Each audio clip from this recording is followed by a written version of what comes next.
I must thank Lorenzo, Professor Cavagna, for the kind invitation.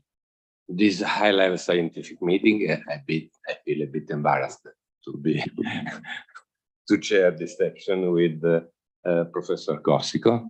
We are a bit in delay, and so the topic of this section is ANCA-associated vasculitis. And maybe I would say ANCA-associated disease, because I believe, or I think that ANCA is more than vasculitis now. And so the first section, the first lecture will be ANCA-associated vasculitis and lungs, clinical aspect and screening.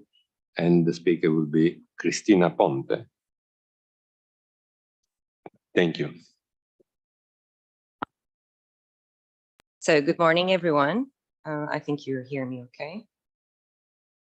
So as it was already said, I'm going to speak about ANCA-associated vasculitis and lungs, in particular the clinical aspects and screening.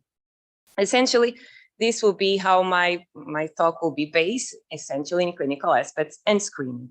But just starting with a brief introduction. For those of you who manage patients with vasculitis, you've seen this picture many times. But for the ones who are not so familiar with managing vasculitis, this is essentially the nomenclature of Chapel-Hill that basically divides the vasculitis into the type of vessel involved. And you can see here that the ANCA-associated vasculitis basically encompasses three vasculitis. So microscopic polyangiitis, which I'll abbreviate during my talk to MPA, granulomatosis with polyangiitis, formerly known as Wagner's, which I'll abbreviate to GPA, and EGPA, or eosinophilic granulomatosis polyangiitis, formerly known as Church-Strauss. And of course, they are called ANCA-associated vasculitis because they can be associated with ANCA, positive ANCA. So for MPA, usually we see a positive ANCA-MPO. For GPA, we usually see an ANCA-PR3, that's the most common positive one. And for EGPA, usually the ANCA is not so positive, only up to 40% of cases, which sometimes makes the diagnosis not so easy to do, but still is associated with the ANCA-MPO. And I'll tell you in a minute, and you will understand through this presentation why this is important. So all of these three subtypes can also be associated with some lung or airway involvement, up to 90 to 100% of cases. Of course, it is important to understand which type of lung or airway involvement these patients may have. And this leads to the clinical aspects of this talk. I think, and you can see, you can see well here, this is a nice summary of the most recent literature about the lung and airway involvement in these three subtypes of ANCA-associated vasculitis.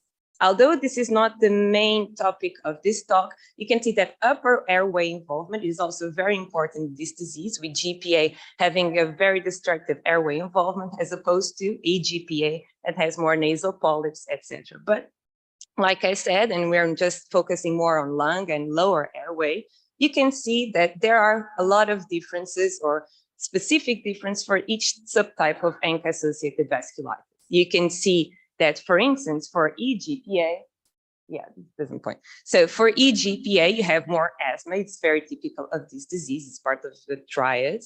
For GPA, because it's also a granulomatous disease, you have a lot of Lang nodules. And for MPA, you have either diffuse alveolar hemorrhage and interstitial lung disease. Interstitial lung disease is very present in this disease, MPA.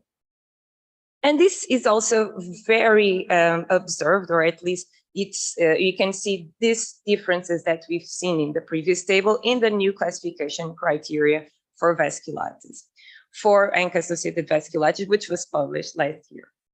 So essentially, for those of you who are not so familiar with the concept of classification criteria, and particularly with the difference from classification criteria and diagnostic criteria, when we apply classification criteria, we're not diagnosing any type of vasculitis. We already have a diagnosis of vasculitis, and then we try to see which one it fits. So classification criteria is essentially intended to have an homogeneous group of patients to recruit them into clinical trials or research studies. So all of the features that are here are very specific. We tend to have more specificity rather than a high sensitivity when we have classification criteria.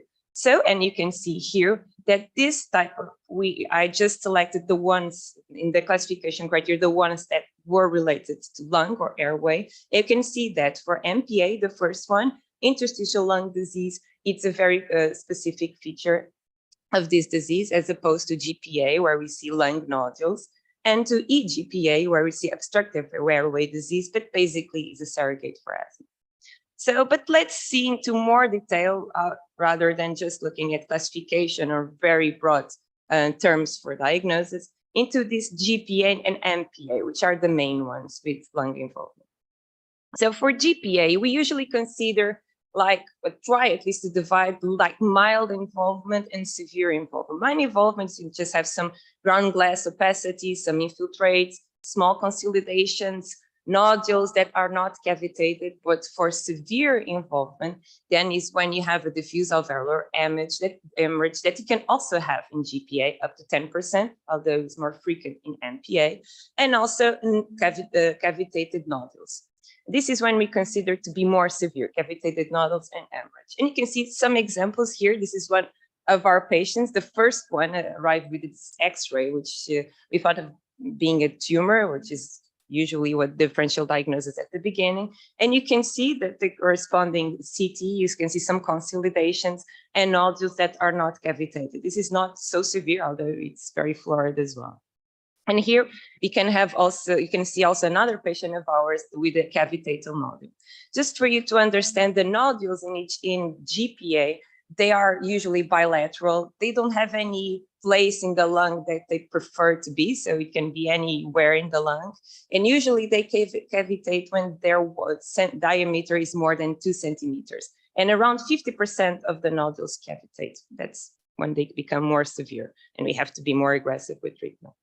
Then let's see at microscopic polyangiitis. So like I said, diffuse alveolar hemorrhage is a common feature in this disease with lung involvement. It's secondary to capillaritis, and you can see very well here in this first histology image that you see the erythrocytes with fibrin within the alveoli.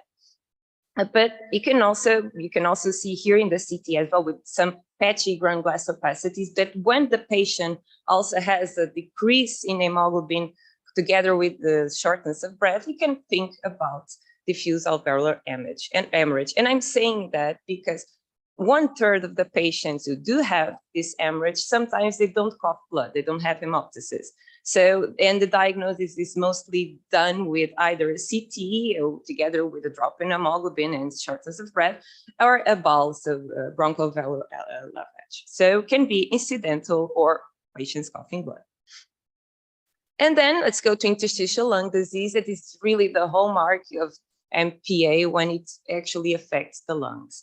And interstitial lung disease in MPA is usually more with IUP, UIP pattern, and followed by an SIP. So contrary to other diseases that we have been seeing throughout this meeting, when we diagnose patients with MPA, usually we already see an established interstitial lung disease. And sometimes the diagnosis of interstitial lung disease comes before the actual diagnosis of vasculitis, but really rarely it comes afterwards. So it really rarely you see interstitial lung disease that develops after a patient already has a diagnosis. So interestingly as well, patients who do have MPA and also have interstitial lung disease, they tend to have less features of vasculitis, meaning they tend to have less glomerulonephritis, neuropathy, or high inflammatory markers. But coming again to what I said regarding patients with interstitial lung disease being diagnosed interstitial lung disease before MPA, we now have a concept of an ANCA-positive idiopathic interstitial pneumonia, which is essentially an interstitial pneumonia of unknown etiology that has a positive ANCA, but it doesn't fulfill any classification criteria for ANCA-associated vasculitis. It's kind of a path, let's just say, but an ANCA positive. And this ANCA positivity is more commonly with ANCA-MPO, which makes sense because, as we have seen, ANCA-MPO is the most common ANCA in MPA. That really most common feature in the lung is interstitial lung disease. But why is that important? You say, okay, so I have this feature. I have an interstitial lung disease with ANCA positivity. Well, how am I expecting for this to evolve into a vasculitis? Will or will it not? Well, the literature says that it can evolve to an MPA, so vasculitis, in 7% to up to 40%. So it is important to be aware when you do have this ANCA positivity that they can evolve into vasculitis. And there are some studies looking at predictors of this evolution to vasculitis, and they have seen that eosinophiles in bowel or high ANCA titers or low attenuation on CT is some of the predictors that can lead to just then developing a full-blown vasculitis. Interestingly, as well, it's still debatable of this feature, of this concept of ANCA positive idiopathic interstitial pneumonia has worse prognosis or not, has idiopathic pulmonary fibrosis. It's still unknown. So you've seen all of this. Let's look at screening. And so why should we screen? I think by now it's self-explanatory with this talk that it's important for diagnosis. Lung involvement can occur in up to 90 or 100% of cases, and also for classification criteria, as we've seen, but as well for prognosis. We know that patients with ANCA-associated vasculitis who do have interstitial lung disease may have a worse prognosis and has a mortality risk of 2.9-fold increase. So it's important to know as well this if the patient has or not interstitial lung disease. But this is just for interstitial lung disease, not other features I have said. And also for those of you who manage patients with vasculitis, and of course do BVAS and VDI to assess vascular activity and damage, respectively, you know that when we assess these patients, it is important to also know the lung features, so manifestations related to respiratory symptoms, but also imaging features. Not only in activity, in BVAS, when we assess BVAS, this monitoring tool, but also in damage. And we all know that BVAS and VDI, when it's worse, they have worse scores or higher scores, the prognosis is also worse. Okay, so but how do we screen these patients? Like we have seen throughout this meeting, there are no specific guidelines to screen patients with ANCA-associated vasculitis in terms of lung involvement. However, there are very recent guidelines of the ACR. They were just published 3 weeks ago, but just a summary. Sometimes the ACR does that. It just accept the summary and publishes online, and the full paper just will arrive at the end of this year. But still, it is already a good guidance for us. And these guidelines are regarding interstitial lung involvement only, how to screen for patients with systemic autoimmune rheumatic diseases, which ANCA-associated vasculitis can be part of. So what they say is when you suspect of an interstitial lung disease, or if a patient has a disease that is highly frequent to have also interstitial lung disease, you should screen. And you should screen with an HRCT, so a high resolution CT of the chest, together with lung function tests. And that is better to do just lung function tests alone. They also recommend against some of the imaging or methods for screening. And I draw attention here for chest X-ray. There are people who think that chest X-ray is enough to screen. It's not sensitive enough for interstitial lung disease, particularly in the early phases. So, and then there are also some other screening methods that they also recommend against, like the 6-minute walk, the desaturation testing, the bronchoscopy or biopsy. Those former two just more for differential diagnosis. But still, we now know HRCT and lung function tests is how you should screen at baseline. But now let's just see what should we do during follow-up. They also do some advising regarding that. So for follow-up, they also try to define by inflammatory conditions for the connective tissue disease and not specifically for ANCA-associated vasculitis. But in general, what they said is that HRCT should be done according to clinical features. So basically, when you suspect that something has evolved, you should do an HRCT for monitoring purposes. But also throughout the monitoring process, throughout follow-up, you should also do an ambulatory desaturation assessment every 3 to 12 months. They also recommend against some of these methods like chest X-ray, 6-minute walk test, and bronchoscopy. So, in summary, some take-home messages. We know that airway and lung involvement is common in ANCA-associated vasculitis. Lung nodules are more common in GPA and interstitial lung disease and diffuse alveolar damage in MPA. That we know as well that interstitial lung disease may be an early stage of an MPA, which we can now recognize as an ANCA-positive idiopathic interstitial pneumonia, can be also the concept at initial phases. That interstitial lung disease is usually associated with a worse prognosis in ANCA-associated vasculitis, and that you should screen these patients with an HRCT and lung function tests. Thank you very much, and I would like to thank my departments of Hospital Santa Maria. Thank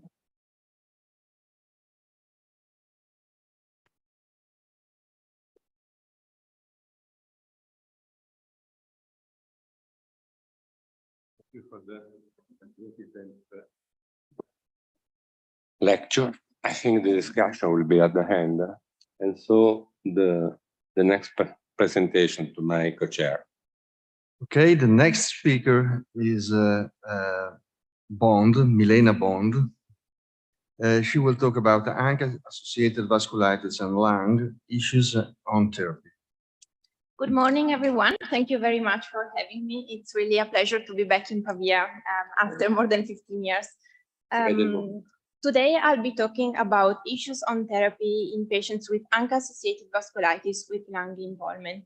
And particularly, I'll be focused on GPA and MPA, leaving eGPA and asthma for the next lecture. So it's clear that my topic will be about treatment in ANCA-associated vasculitis with lung involvement. But the question here, the issue is, do we have to treat all patients with lung involvement in ANCA-associated vasculitis in the same way, or should we try to differentiate between patients having a clearly pulmonary involvement from those having a pouch inflammatory or non-inflammatory involvement, specifically among patients with ANCA-associated ILD? I'll do my best to answer this question through the presentation, but I can anticipate you that data in the literature at the moment are quite scarce. So the starting point is having clear in mind that pulmonary parenchymal disease in ANCA-associated vasculitis can largely vary across patients, as Christina told us in the previous lecture, and that not all pulmonary involvement are driven by an inflammatory cascade. This is true for most of the cases, but there is a particular type of pulmonary involvement that we see mainly in MPA patients or in MPO-positive patients, that is ILD, where the role of inflammation is not always so clear. There is a subgroup of patients where inflammation is not the main marker of this condition, as demonstrated by some recent studies on lung biopsies that failed to show any signs of active inflammation and any sign of capillarities. Therefore, talking about treatment in lung involvement in ANCA-associated vasculitis require us to divide patients into two groups.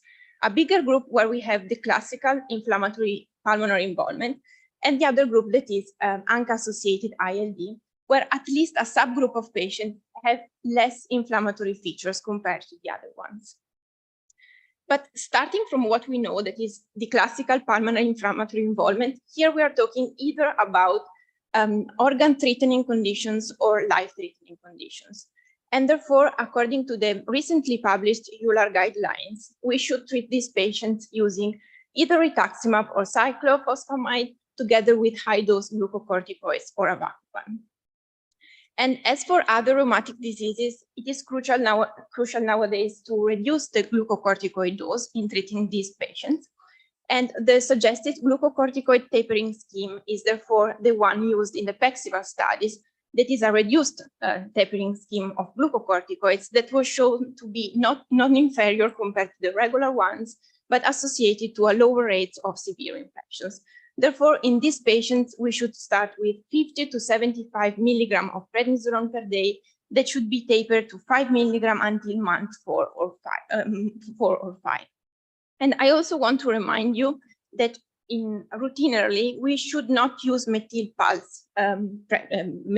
pulses, because at the moment there is no compelling evidence that the use of these methylprednisone pulses are superior compared to the standard oral therapy.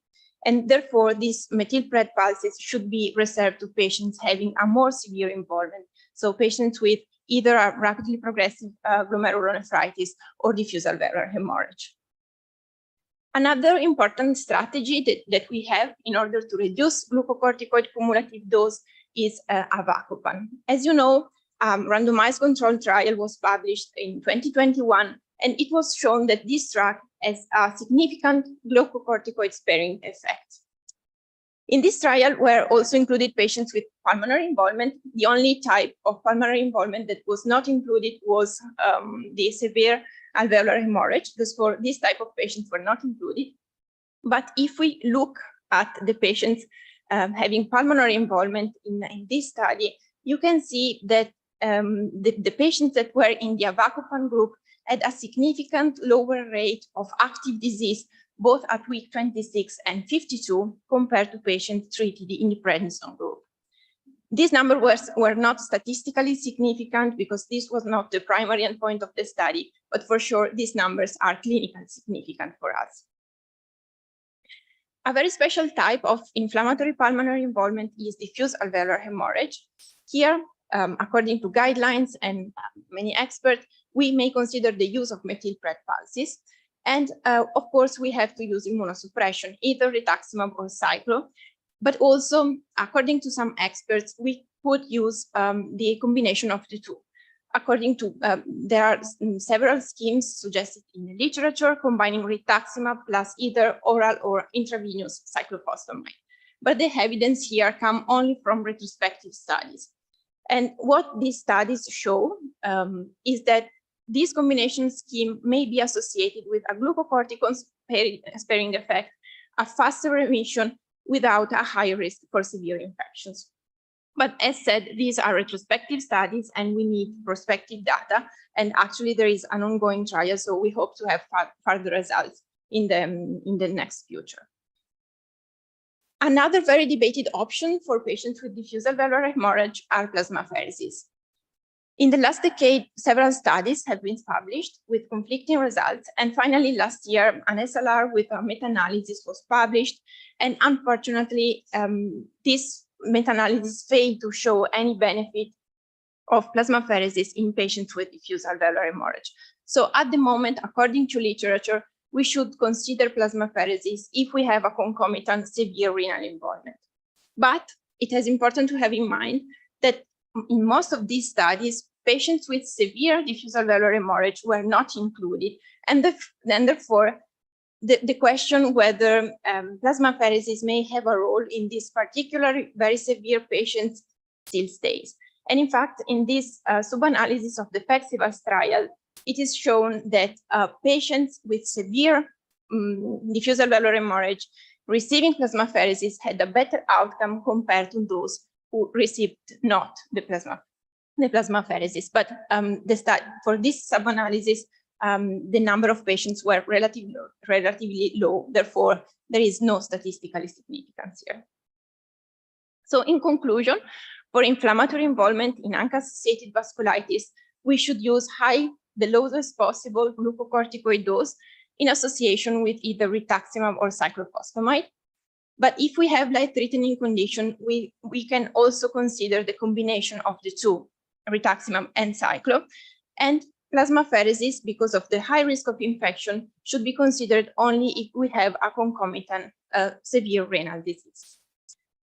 But let's now move to the most challenging part of my presentation, that is ANCA-associated ILD. We have no definition for this ANCA-associated ILD at the moment, as Christina said. So here we are considering different patients. It's a spectrum of disease, where we have on one side patients with ILD and systemic vasculitis, meeting the classification's criteria. And on the other side, we have patients with an isolated ILD, MPO-positive ILD, without any signs of vasculitis. And this distinction is really important because the outcome of this patient, the prognosis of this patient, significantly vary. So if we have patients with MPO isolated ILD, those have a better prognosis compared to patients having a fully blown vasculitis with ILD.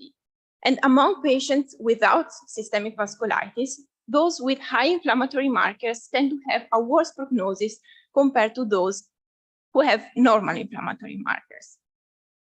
Other important prognostic factors, poor prognostic factors for ANCA-associated ILD is the presence of a UIP pattern, the presence of honeycombing, the presence of a progressive ILD, a low FVC at baseline, and the need for long-term oxygen therapy. But what about the impact of immunosuppression on these patients? Once again, here we have only results from retrospective studies, and once again, results are conflicting. So the truth is that at the moment, we are not sure about it.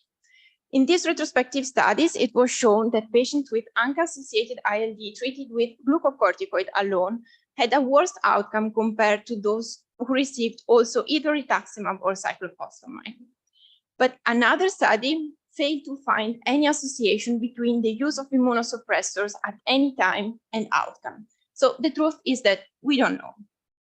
And the question that I asked myself while preparing this presentation was then, why don't we treat every ANCA-ILD patient with immunosuppression then? The answer there is not only one answer probably, but for me, the main point is infections. Infections nowadays are still a big deal in treating ANCA-associated vasculitis. They are the leading cause of death in the short term, but also in the long term. So if we can identify even a small subgroup of patients with ANCA-associated ILD, where immunosuppression is not required, it means that we are sparing immunosuppression and therefore sparing in terms of risk of infections and therefore gaining in terms of outcome and survival. But how do we choose patients? How do we choose to treat with immunosuppression or not?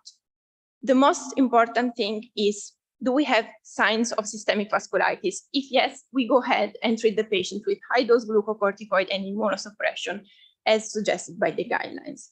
But we also have to take into account patients' baseline characteristics and the type and extension of ILD.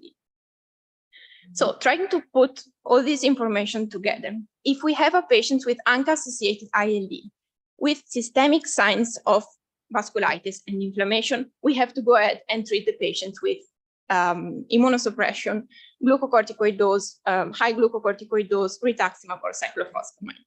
But if we have an ANCA-associated ILD without signs of systemic vasculitis, we have to consider the type of ILD that we are dealing with. So if we have a non-UIP pattern and a progressive form, we still go ahead and treat patients with immunosuppression. But if we have an isolated ANCA-positive UIP without signs of vasculitis, here, this is the subgroup of patients where we consider not to use immunosuppression and go ahead and treat patients with antifibrotic drugs.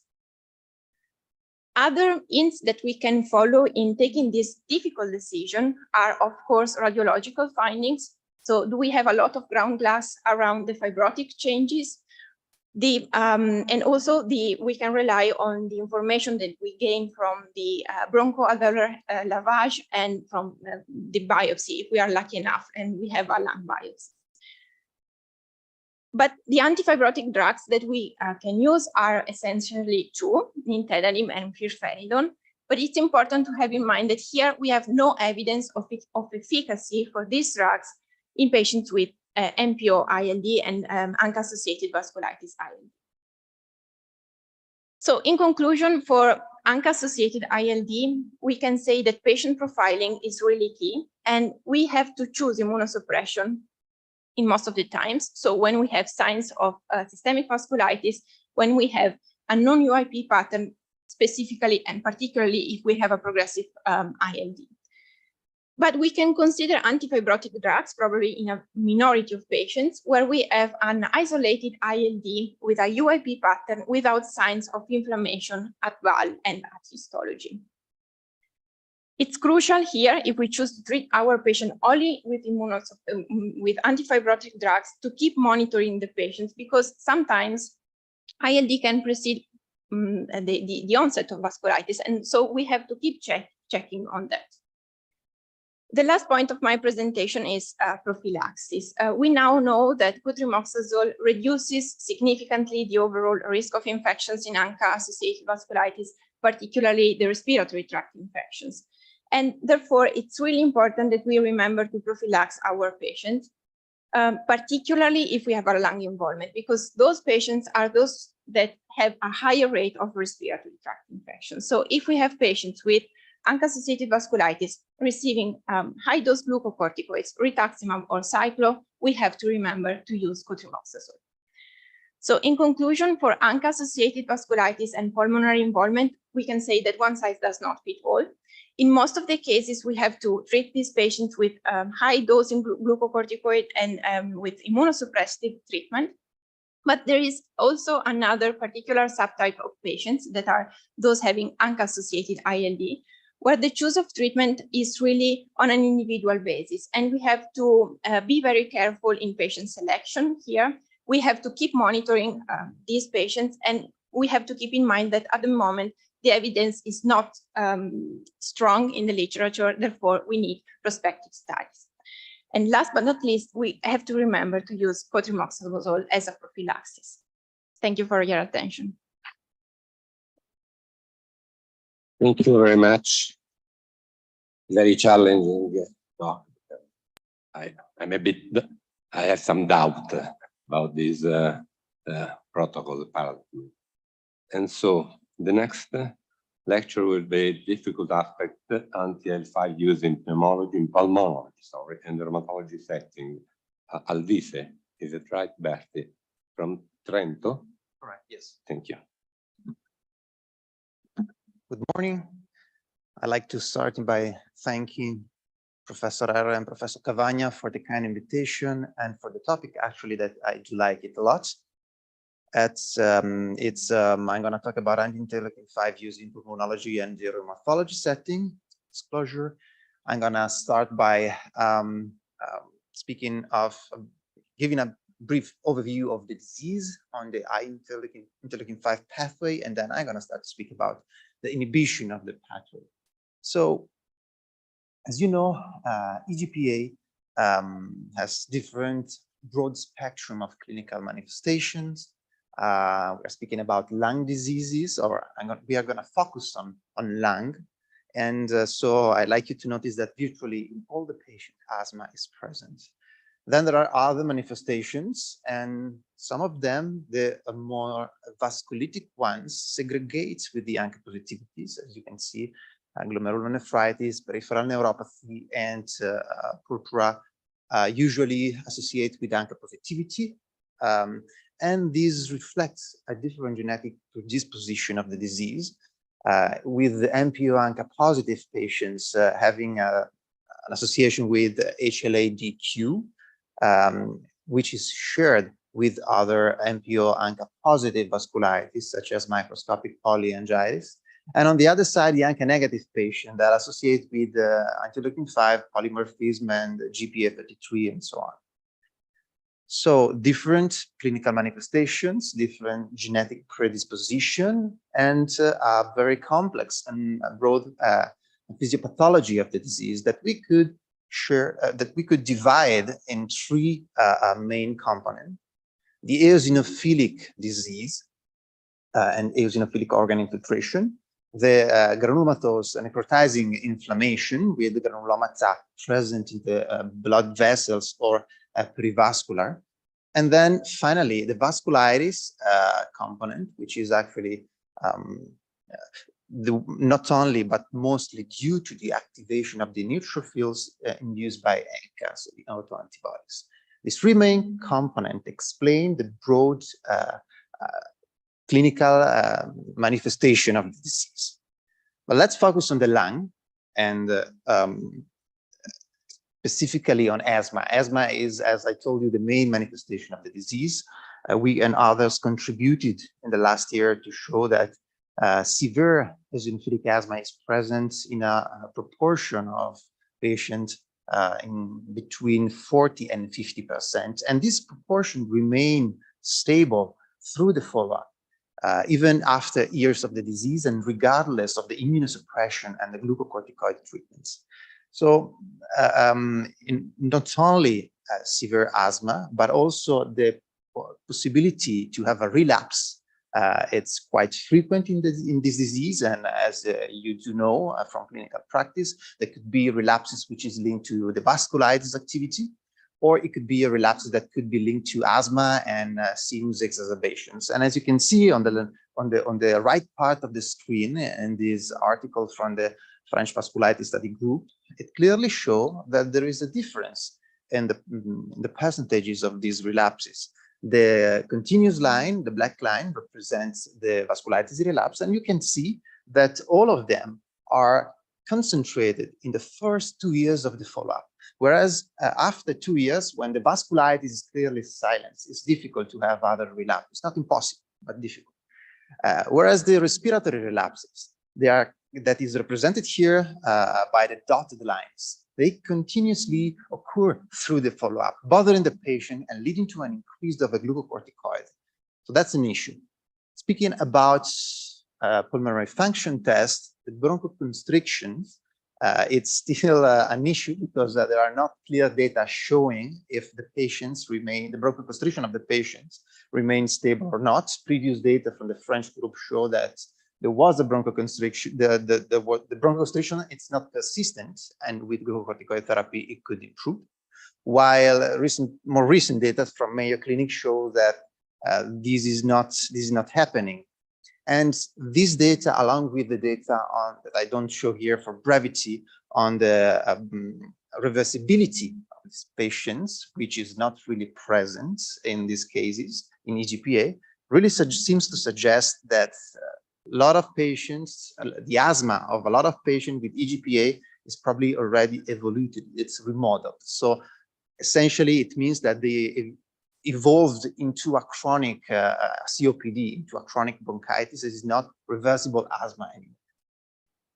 But let's talk about interleukin-5 pathway. Interleukin-5 pathway, it's interleukin-5, it's a crucial cytokine for eosinophils. It's crucial because it prolongs significantly the survival, as you can see from lab experiments, and it is active in eosinophils during homeostatic conditions and during inflammatory condition as well. And as you can see from these slides, the intracellular pathways goes on JAK-STAT. So for those that comes from the rheumatology world, you probably already know which direction, one of the direction that the research on this disease is gonna take in the next 5 years. But regarding interleukin-5 pathway, it's crucial, as I was mentioning, because it's important for eosinophil maturation at all the stages, process which is called the eosinophilopoiesis. It's crucial for the activation, it's crucial for the migration into the blood, and it's crucial for the recruitment of the eosinophils into the tissues. So all these processes are regulated by the interleukin-5. So it's consequential that the inhibition of these pathways leads to impairment of the eosinophil activity and have benefits on the disease. In the last few years, there have been several panels of guidelines in 2 years, actually, summarizing the evidence on EGPA. And I'm not speaking about the difference of these guidelines, which are minimal, but there are several. All of them agrees on showing that glucocorticoid has been and still is the cornerstone of treatment for this disease. But when we look at the clinical practice data, and an example is here on the right part of my screen, when we look at the clinical data, the cumulative doses of these glucocorticoids are huge. In this study from the German group, which is not very recent, it's about 10 years ago, so for sure in the pre-biological era, before anti-interleukin-5 era, it shows that the median dose of glucocorticoid use during follow-up for a patient with EGPA is 8,000 milligrams, with spike up to 48,000 milligrams. That's crazy high. So for sure, we have to reduce the glucocorticoid dose, and for sure, this kind of huge glucocorticoid dose have consequences in terms of infections, in terms of cardiovascular and metabolic complications. So regardless of the rest of the guidelines, of course, there is immunosuppression, there is other things, I'm not going to speak about it, but the main benefit that we could have with the interleukin-5 pathway inhibition is really steroid sparing. And that's why, and let's focus on these now. So the three commercially available biologic therapy that we could use, it's benralizumab, mepolizumab, and ruzasvir.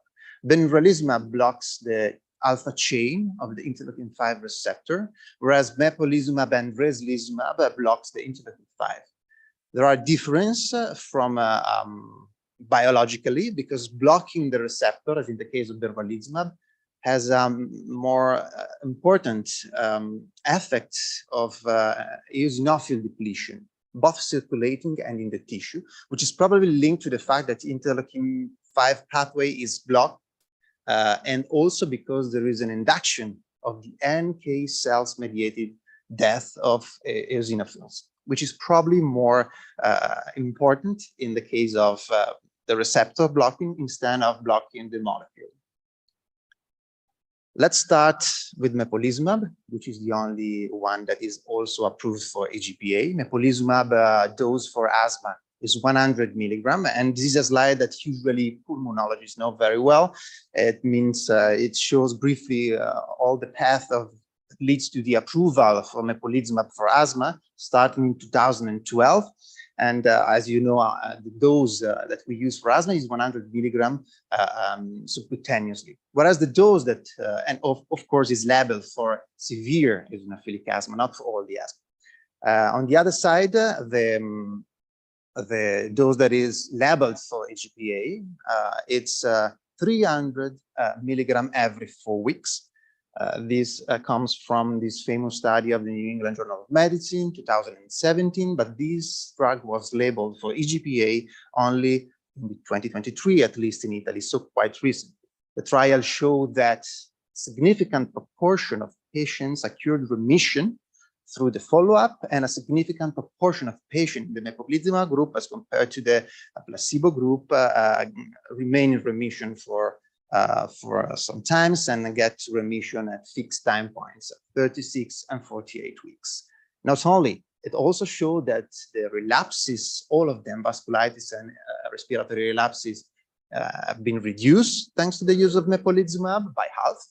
And then the glucocorticoid dose, and that's important, was really reduced under a specific threshold, 4 milligram per day, in a significant proportion of patients as compared to the placebo group.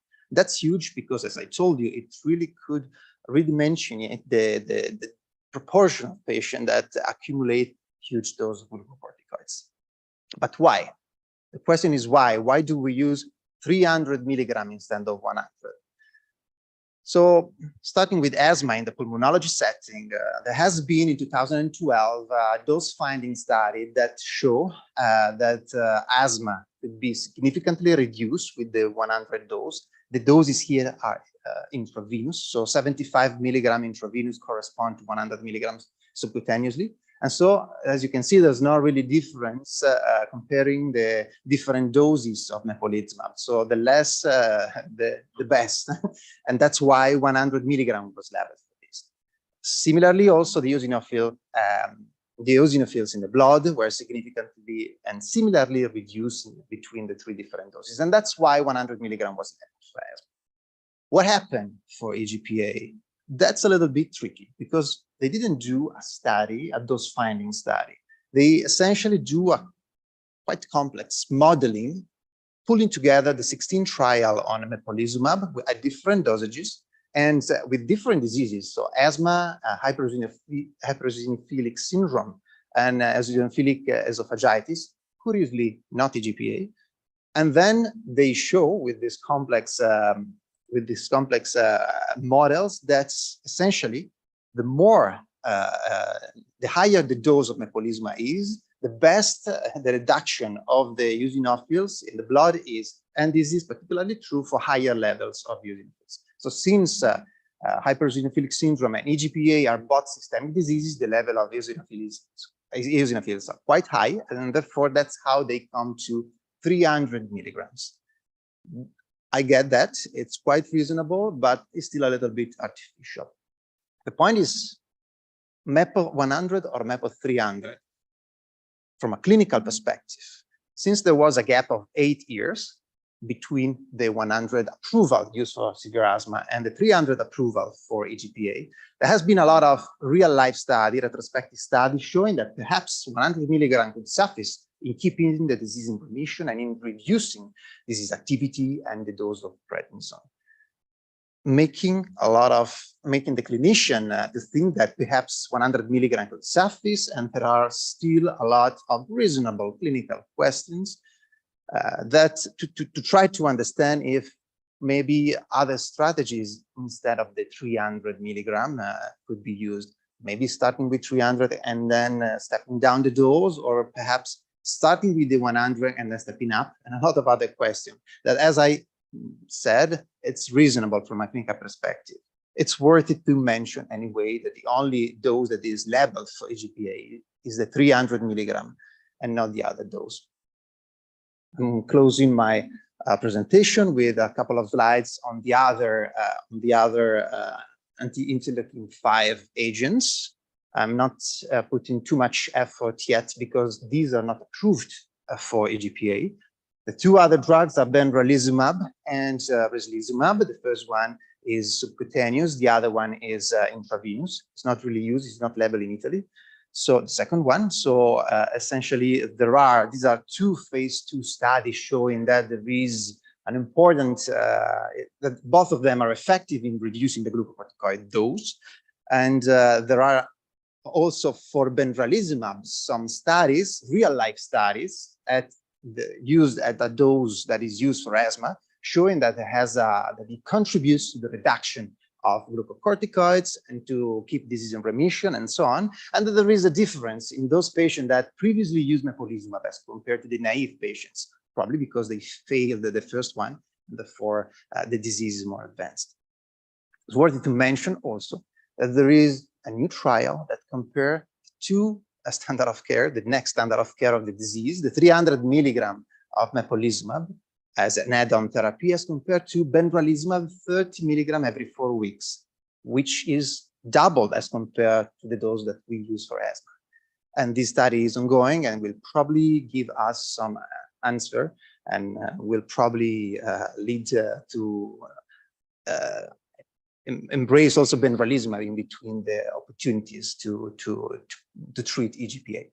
So to conclude, I did an overview of EGPA on the clinical manifestations, on the pathway of interleukin-5, which are the opportunities for the interleukin-5 inhibition, and also which are the uncertainties on the dose and on the next trial that could lead to the approval and to the extension of other drugs for this disease. Thank you very much.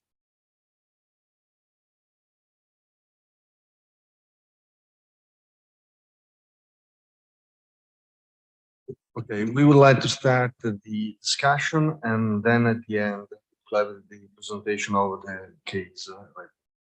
So, discussion is open for the first presentation by Christina Holt. Okay, all together. So, Any is question? there a question from the ground? Ollie.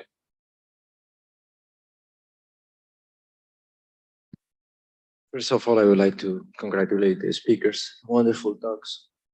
Christina, as usual, excellent presentation. Wonderful. No surprise about that. But regarding the outcome in patients with interstitial lung disease in the setting of ANCA-associated vasculitis, don't you have the feeling that C-ANCA is, although I know that is very uncommon, is worse than P-ANCA in terms of interstitial lung disease? Thank you for your question and thank you for your remarks. Actually, I I have not been seeing too much PR3 ANCA in interstitial lung disease. It's really most commonly MPO. Actually, I'm just thinking about patients who I do have with PR3. They rarely have interstitial lung disease. It's more granular capacities with nodules, etc. So I really don't have the feeling for that because I do have more MPOs in this case. That's what the literature also says. So I don't have any.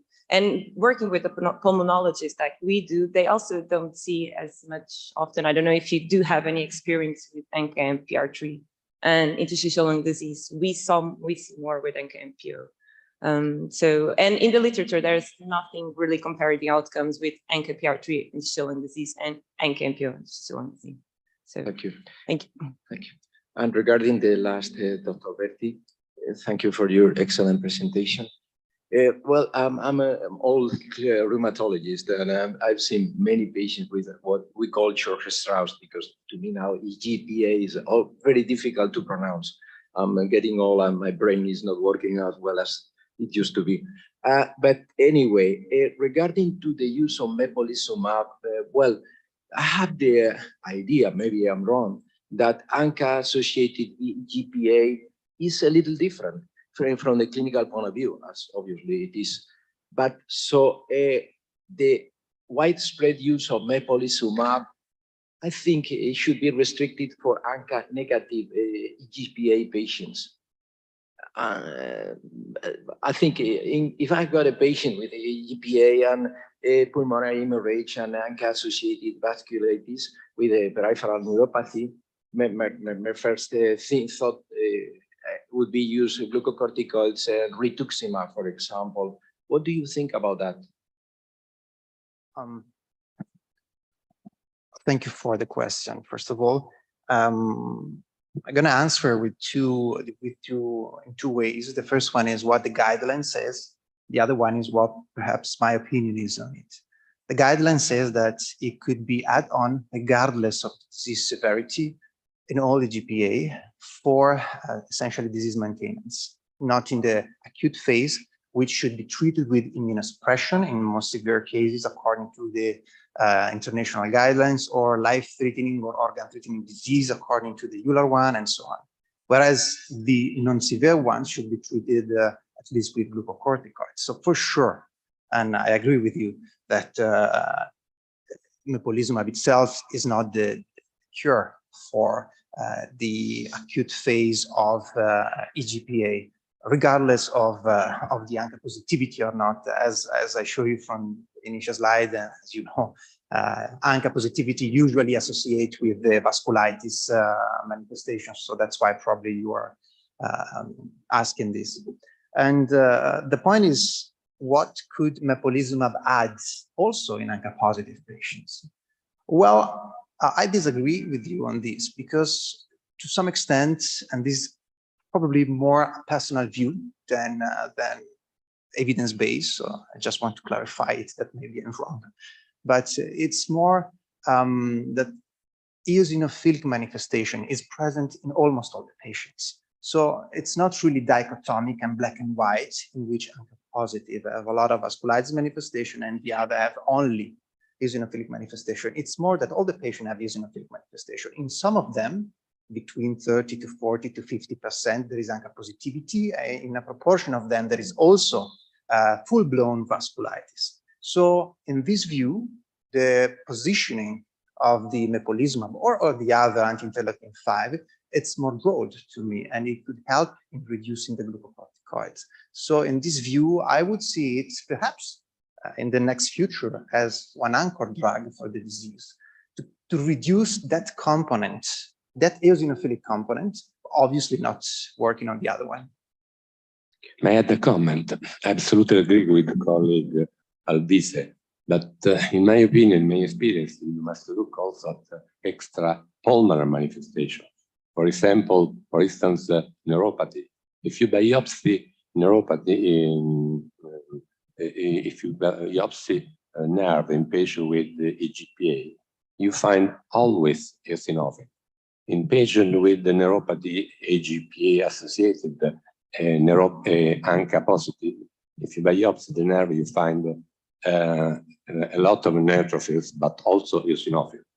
if you biopsy a nerve in patient with AGPA ANCA negative associated, you find more eosinophil. And so the message that eosinophil is involved in the damage of the nerve, also in patients with ANCA positive. And this is the case which was speaking my colleague, because the problem is the spectrum.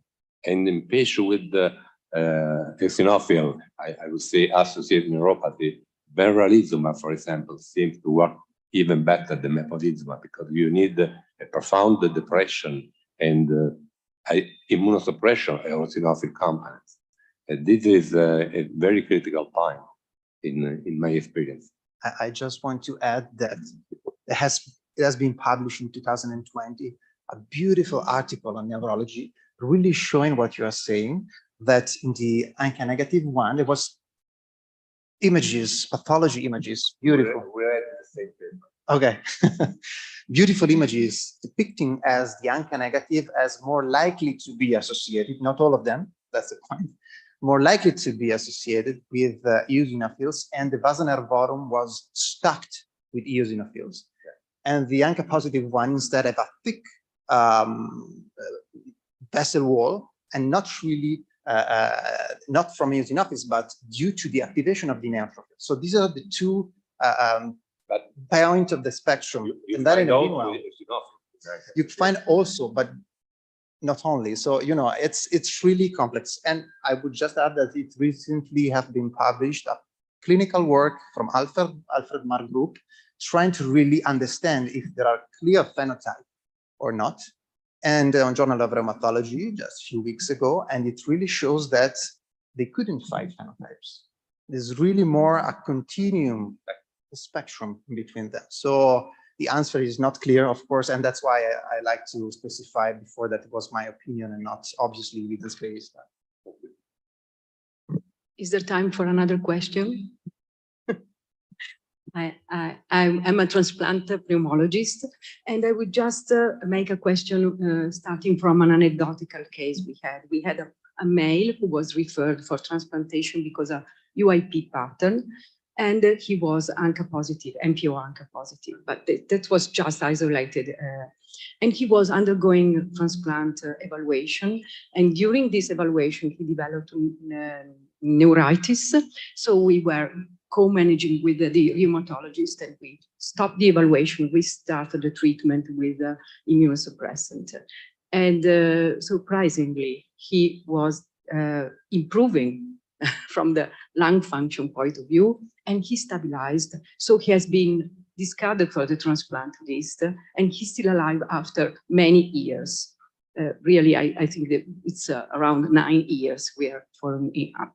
So just starting from this case and thinking about what could have we done before for this man, we were about transplanting him, and this wouldn't have been right for him. So is there any way we can try to pick up these cases and not wait for the development of complications?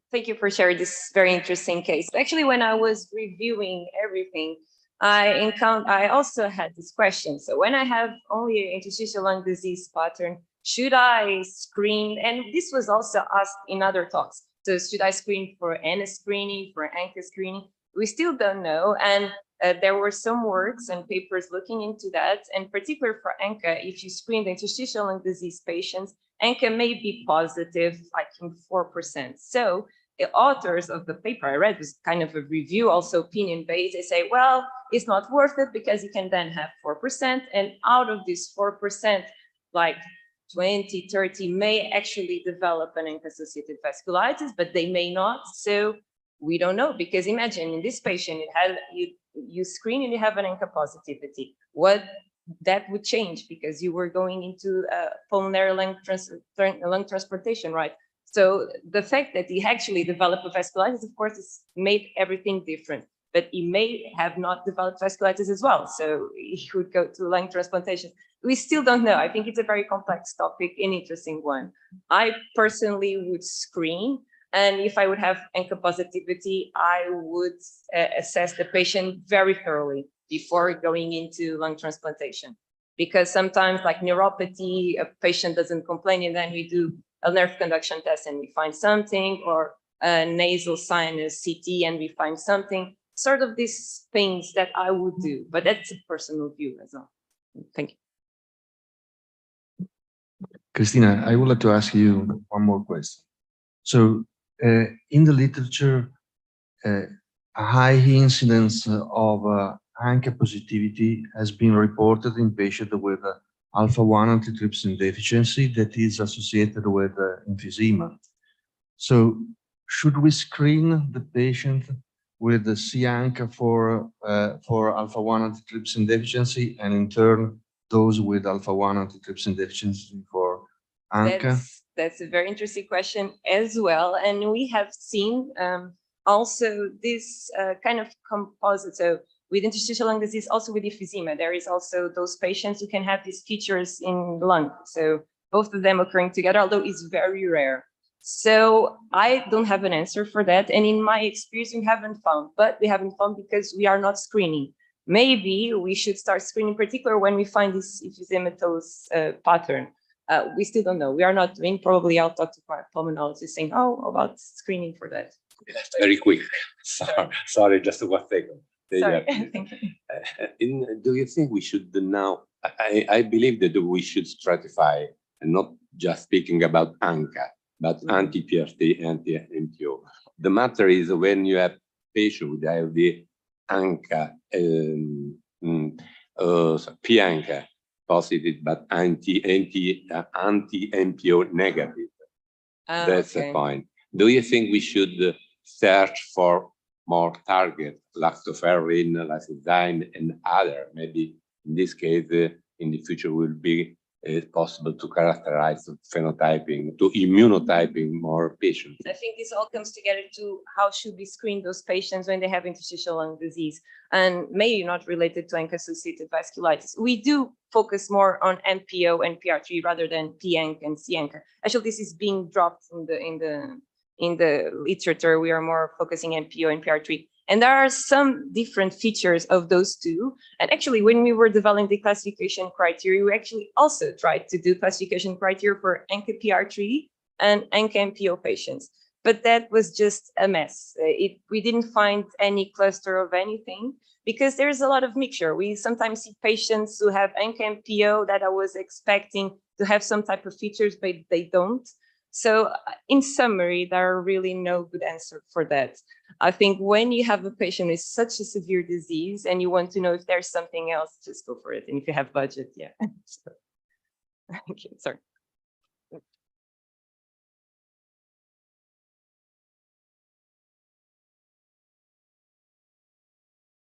Okay, so we should move to the presentation by Paolo Del Vino, this case presentation.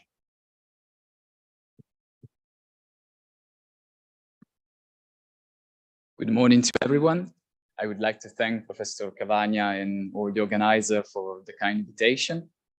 This clinical case is referred to an unusual renal pulmonary complication in the course of systemic sclerosis.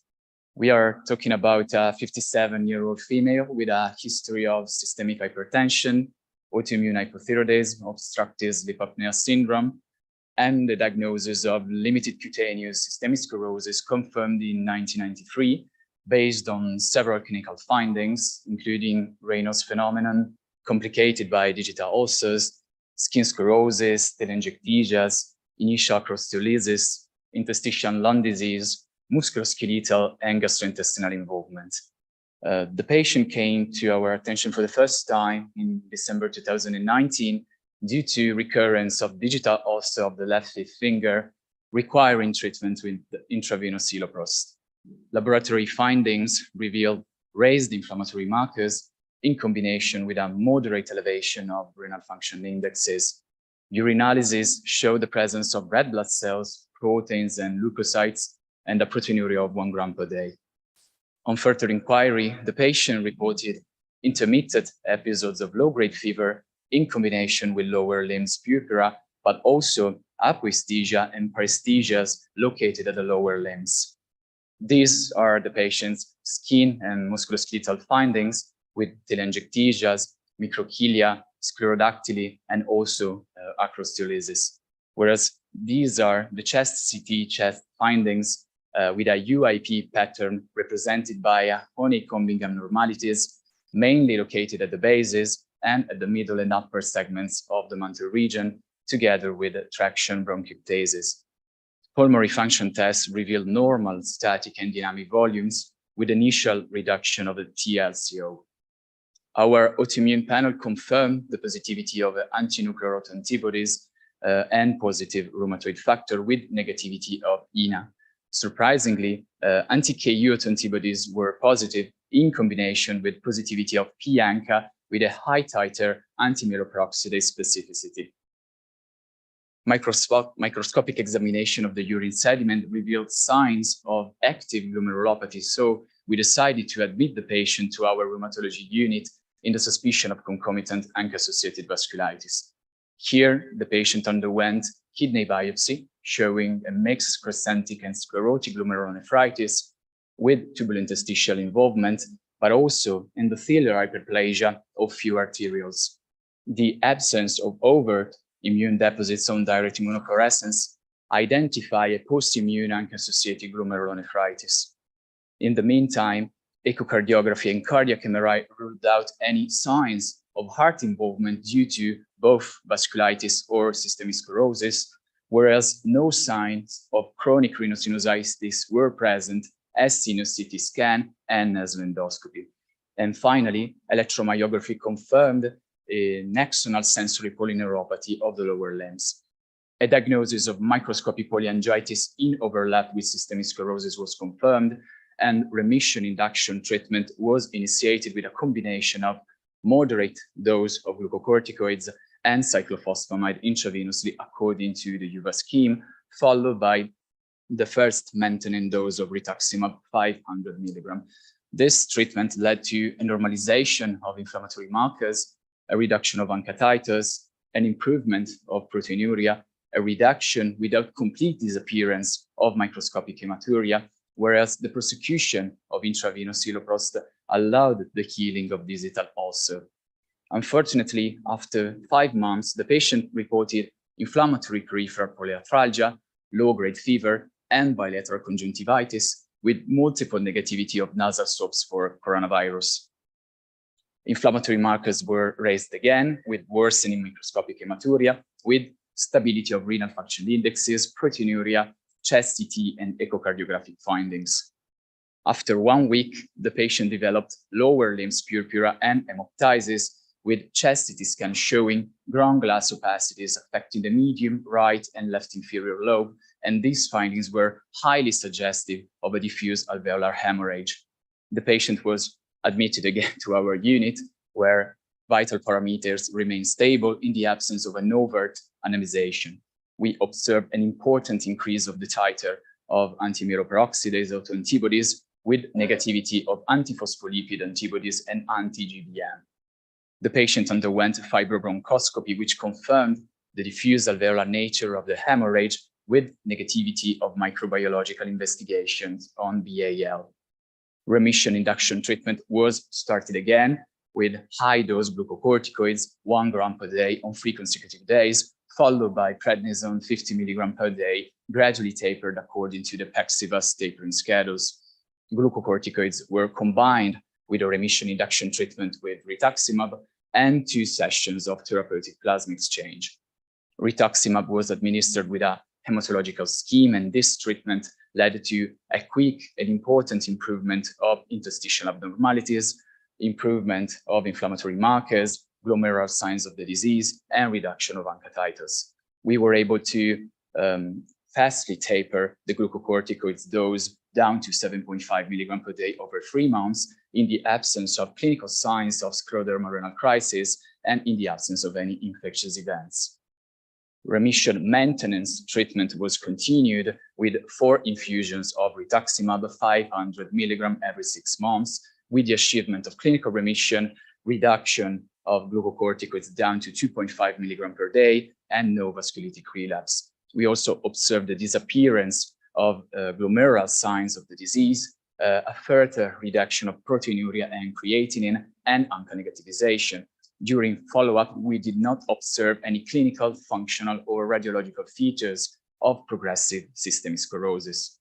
But what do we know about the association between ANCA-associated vasculitis and systemic sclerosis? We know that the positivity of ANCA are reported in a non-negligible proportion of patients with systemic sclerosis. P-ANCA and MPO-ANCA are the most common antibody subtype observed in systemic sclerosis, with a concordance rate ranging between 60 and 100%. In some studies, other antigenic targets in P-ANCA positive patients have been observed, mainly directed against BPI protein and cathepsin G, whereas the positivity of C-ANCA and or PR3-ANCA is absolutely exceptional. If the positivity of ANCA in a patient with systemic sclerosis may occur, the development of an overt ANCA-associated vasculitis is quite rare, with a prevalence of about 1.6%. Both the limited cutaneous and the diffuse cutaneous phenotype are observed in these patients, with a predilection for the limited cutaneous pattern. There is the tendency to display a positivity of anti-topoisomerase 1 autoantibodies, with positivity ranging from 60 to 75% of the cohorts, and the tendency to overlap not only with systemic vasculitis, but also second connective tissue disorders. The clinical scenario may be challenging and extremely severe in these patients, and is almost universally represented by a microscopic polyangiitis pattern or renal limited vasculitis. Therefore, the main clinical manifestations were represented by post-immune rapidly progressive glomerulonephritis and lung involvement, interstitial lung disease, but also alveolar hemorrhage reported in about 30% of the patients. This is one of the largest cohorts of patients with an association of systemic sclerosis and ANCA-associated vasculitis. And as you can see, there is a significant time delay between the diagnosis of systemic sclerosis and ANCA-associated vasculitis, with a mean of 8.3 years. And interestingly, about 30% of the patients were receiving D-penicillamine, which is associated with the development of some forms of membranous glomerulonephritis or ANCA-positive crescentic glomerulonephritis. It should be mentioned that this represents just an historical concern, since this drug is no longer available for the treatment of systemic sclerosis. Differentiating between systemic sclerosis manifestations and ANCA-associated vasculitis manifestation is not easy. We know that in the classical form of sclerodermal renal crisis, we have a combination of acute kidney injury, thrombotic microangiopathy, and malignant hypertension. The two latter manifestations are very rare during the course of an ANCA-associated vasculitis, and therefore obtaining a kidney biopsy is important, especially in a typical case, including the normotensive form of sclerodermal renal crisis.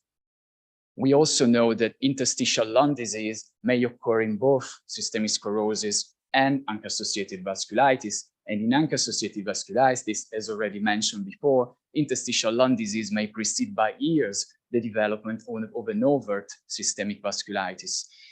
We also know that subclinical episodes of alveolar hemorrhage may be mistaken in some cases for an interstitial lung involvement in systemic sclerosis. And finally, during the course of sclerodermal renal crisis, we can have an important heart failure with pulmonary edema resembling, in some cases, an alveolar hemorrhage. So the differential diagnosis may be quite complicated. When digital ulcer occur, the mechanism may be a systemic sclerosis-related vasculopathy, but also a necrotizing vasculitis. Therefore, the differential diagnosis may be eased by a concomitant important elevation of inflammatory markers or the presence of other AAV-related clinical manifestations, including more peculiar cutaneous findings or a peripheral nerve involvement. So when should we suspect the development of an ANCA-associated vasculitis in patients with systemic sclerosis? 5 red flags have been proposed, including an alveolar hemorrhage, urine abnormalities, ANCA positivity, especially high titer anti-miral peroxidase, an important elevation of inflammatory markers, as well as vasculitic skin manifestations. Due to the rarity of this overlap syndrome, there are no specific data from randomized controlled trials to inform clinical practice. So therapeutic management is the same for primary ANCA-associated vasculitis, and it consists in the combination of high-dose glucocorticoids and cyclophosphamide or rituximab, with or without the use of plasma exchange, which can be considered in extremely severe cases. There is limited evidence to draw any conclusions about the long-term outcome of these patients, which represents an issue of concern due to the coexistence of two different multisystemic disorders. A good news is there are no reported cases of scleroderma renal crisis, despite the use of high-dose glucocorticoids and the frequent positivity of anti-topoisomerase I autoantibodies.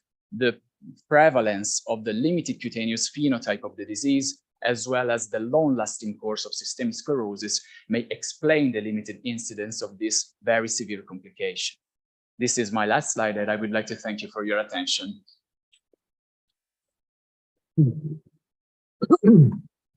Thank you for your presentation. We have time for one burning question. So that's my burning question. Thank you for your presentation. That's very nice, no doubt about it. So my question is, what you recommend though? Should we screen the patients with antibody? And if so, once you find an MPO positive ANCA scleroderma patients, what do you do? What do you recommend without an overt vasculitis, of course? What do you recommend? No, I think it's not easy to answer because positivity of ANCA may occur even without an overvasculitis. So it is extremely important to rule out systemic vasculitis affecting other organs. And in this specific case, I think it can be useful to monitor disease activity, both in terms of systemic sclerosis, but also systemic vasculitis, focusing especially on the 5 red flags. There is another question. Okay, the coffee is ready. Thank you for everybody.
Welcome to this last session of this very interesting meeting, and of course, also on behalf of my co-chairman, Professor R. And I would like to thank Lorenzo Cavagna for the kind invitation that allowed me to come back the city where I lived for 16 long years, and is a particular emotion for me. Thank you very much. We have a session with 4 presentations focused on the treatment of some rheumatic diseases, and it is a particular pleasure to invite the first speaker, Professor Roberto Caporali, full professor of rheumatology at the University of Milan. And the title of the presentation is JAK and the Magic Bean, Facts, Myths, and Perspective of the JAK STAT inhibition. Please, Roberto. Thank you. Thank you, Roberto, and really a pleasure for me to be here in Pavia, where I've been working for more than 25 years before moving to Milan. So it's really, I mean, fantastic for me to be here, and this is why I thank you very much, Lorenzo and Gianluca, for this kind of invitation.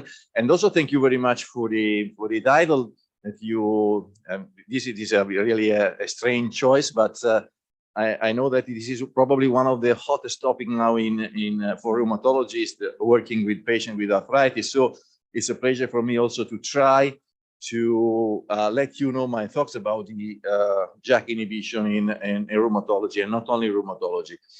The story of JAK inhibition started, I mean, more than 20 years ago, when the first JAK inhibitors were approved for the treatment, imatinib, for the treatment of chronic myeloid leukemia. Starting from then, many other drugs came into the market, in particular for the treatment of oncological diseases, but also for the treatment of immune-mediated diseases in rheumatology, and not only rheumatology. We all know what we are dealing with. So you know that, JAK proteins mediate the action of many pro-inflammatory cytokines that may be key drivers in the pathogenesis of rheumatoid arthritis, and also for other kind of chronic arthritis.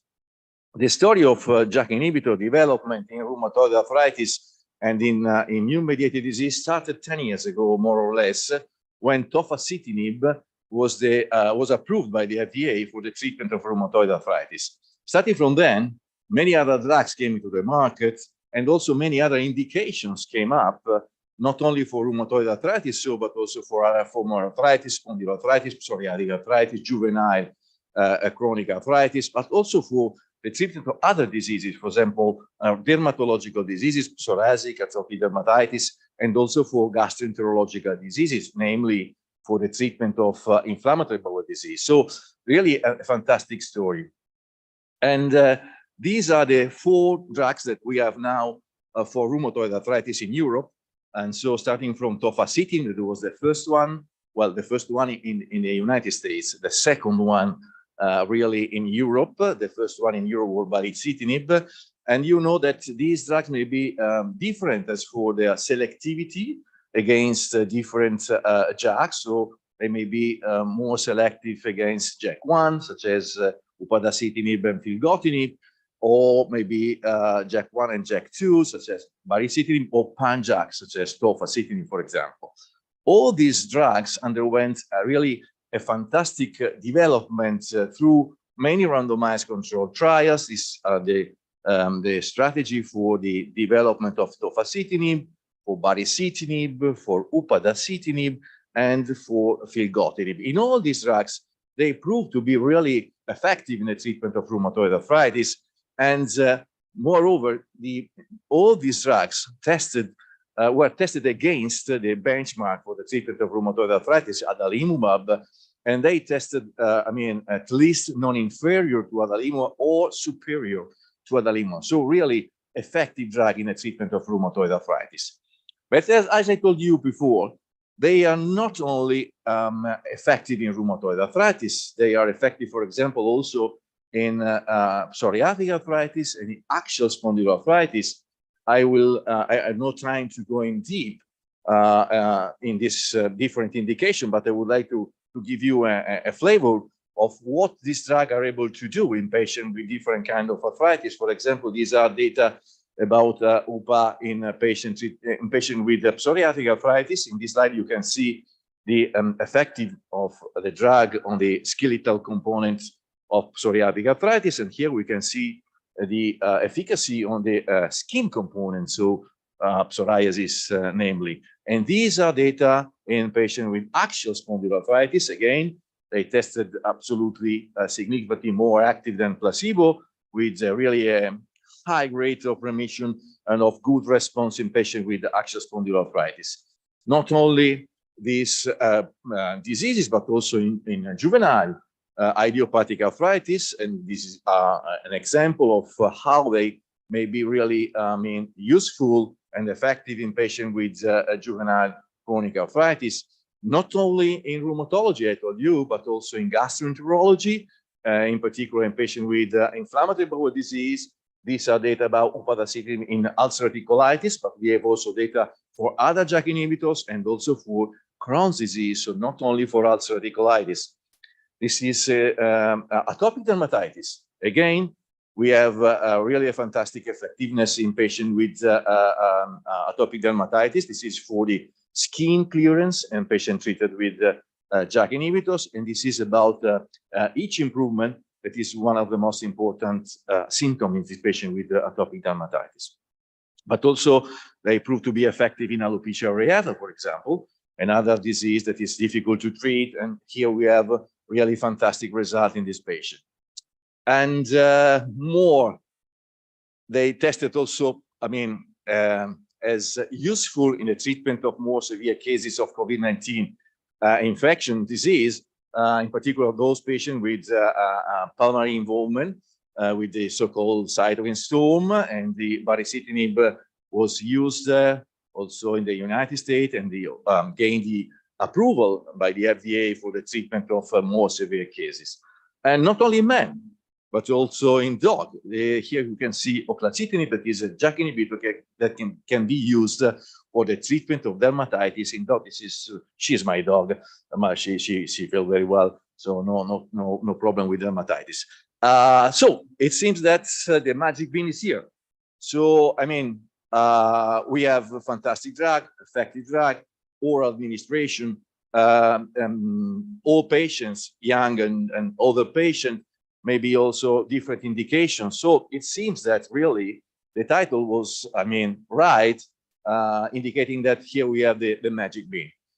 But as you know, we do not have roses without thorns, and this is the same for JAK inhibitors.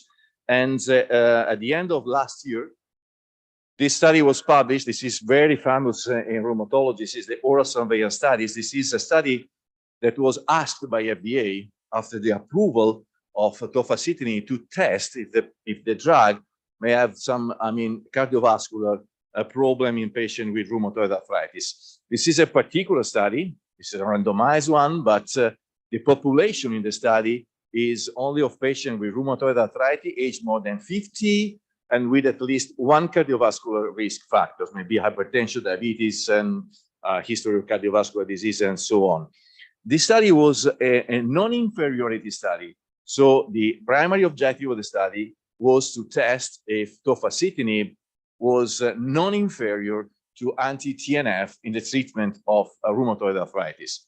Well, as you probably know very well, the results of the study were negative, so that the non-inferiority was not demonstrated in this study, so that there were, a small difference in cardiovascular MACEs, so major cardiovascular events, in patients treated with tofacitinib compared with patients treated with anti-TNF, adalimumab and etanercept in particular. And also, there were another, important point that was about malignancies.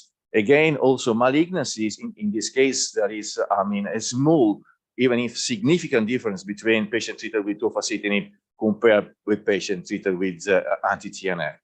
So this, of course, prompted the European Union to start a procedure that is called Article 20 procedure. During this procedure, they revised all the data coming from the 4 JAK inhibitors that we have in Europe, and the PRAC were involved in this evaluation. And after months of evaluation, they ended up with a recommendation. And the recommendation you can see here is based on the oral surveillance study, and also on the B023 study, that is different kind of studies, let me say, a registry, a real world data coming from registries and involving baricitinib. And what they recommended us was to use these drugs, all these drugs, not only tufa and bari, but also upadacitinib and filgotinib, only in patients without risk factors. And in patient risk factors, they asked us to be, let me say, more to be absolutely aware about the risk factors. So they asked us not to use this drug if there is other available drugs in patients with some cardiovascular risk factors and age more than 65. So from the magic bean to one of the beans to a black bean to an expired bean, I don't know, but the situation is, we need to discuss about the situation. As a matter of fact, after the publication of the oral survival study, many post-hoc analysis and data coming from real world came up in the literature. This is one of the most important, in my opinion, post-hoc analysis, in which re-evaluating patients in the oral survival study, they found that the most important risk factors was not, in general, hypertension, diabetes, and so on, but it was a history of atherosclerotic cardiovascular disease. So the higher risk for developing MACEs was only for patients with a history of atherosclerotic disease. And this is the results of the study, in which we can see clearly that the higher risk is only for this patient. Also, there are other, studies. This is a long-term evaluation of filgotinib in rheumatoid arthritis, in which this kind of higher risk for MACEs was not confirmed. This is the jackpot study. It is data coming from many registries around Europe, also coming from GISEA registry, that is the Italian registry for patients treated with biologic. And again, considering the whole population, or considering a population with the characteristics of the oral self study, so more than 65 with at least one cardiovascular risk, it was not possible to confirm the higher risk for developing MACEs, so major cardiovascular events. This is another really very big study, as you know, in the United States. This United States claim database study involving 3 big data sets, in particular Optum, MarketScan, and Medicare. Again, I do not have time to go in deep, but you can see clearly in the pooled analysis that the difference between tofacitinib and anti-TNF was not different, was not significantly different, and it was so for the whole population. And also when you analyze only the population with the same risk factors analyzed in the oral sub-study on your right-hand side. So the other point that I would like to underline is that when we deal with patients with rheumatoid arthritis, we need to consider that rheumatoid arthritis itself and the inflammatory activity in rheumatoid arthritis is per se an important cardiovascular risk. So we need to pay attention when we see the patient, because we are, of course, in front of an inflammatory disease in which cardiovascular risk is always present. So from the magic bean to the black bean to Mr. Bean, that seems to say, so what? So which is now, what can you do? And this is a situation in which we want to change our mind from the magic bean to the black bean, aspired bean, something like that. So what can I say? I can say that JAK inhibitors have some key attributes that may be important for a patient with rheumatoid arthritis. So they are no immunogenicity, such as the other biological agents. They have a short half-life, and this is very important to manage some particular situation, maybe infection, maybe surgical operation, maybe something like that. They have an oral mode of administration. This is very, I mean, useful for the patient, you know, and also they can be used as monotherapy. You know that the majority of the biological drugs that we are using in patients with rheumatoid arthritis should be used together with methotrexate. And this may be in some patients a problem. And so they can be absolutely useful because they tested exactly the same when used in combination therapy and in monotherapy. They have a rapid onset of action, very good for the patient. So up to 2 weeks, you can see, I mean, the effectiveness on pain, on fatigue, and also on inflammation. So let me say that we are dealing with really, I mean, effective drugs, and we need to maintain this drug in our armamentarium for the treatment of patients with rheumatoid arthritis. And if you have a look to the recommendation, these are the EULA recommendation for rheumatoid arthritis, and these are the overarching principle of the recommendation. And you can see that the shared decision, so a shared decision between patient and physician is one of the most important points to be taken into account, not only for rheumatoid arthritis, but here we have the EULA recommendation from psoriatic arthritis, again, shared decision. And here we have the recommendation for axial spondyloarthritis was published some months ago on the Annals of Rheumatic Diseases. And again, the shared decision is one of the key elements when we start treating patients with axial spondyloarthritis. And when we would like to have a shared decision with the patient, we need to consider many factors. Factors depending on the patient, maybe age, sex, comorbidities. We are dealing with, lung comorbidities in rheumatoid arthritis. Not all the biological drugs are the same when we treat a patient with rheumatoid arthritis and interstitial lung disease, for example. The preferences of the patient may be oral administration, for example, compared with parenteral administration.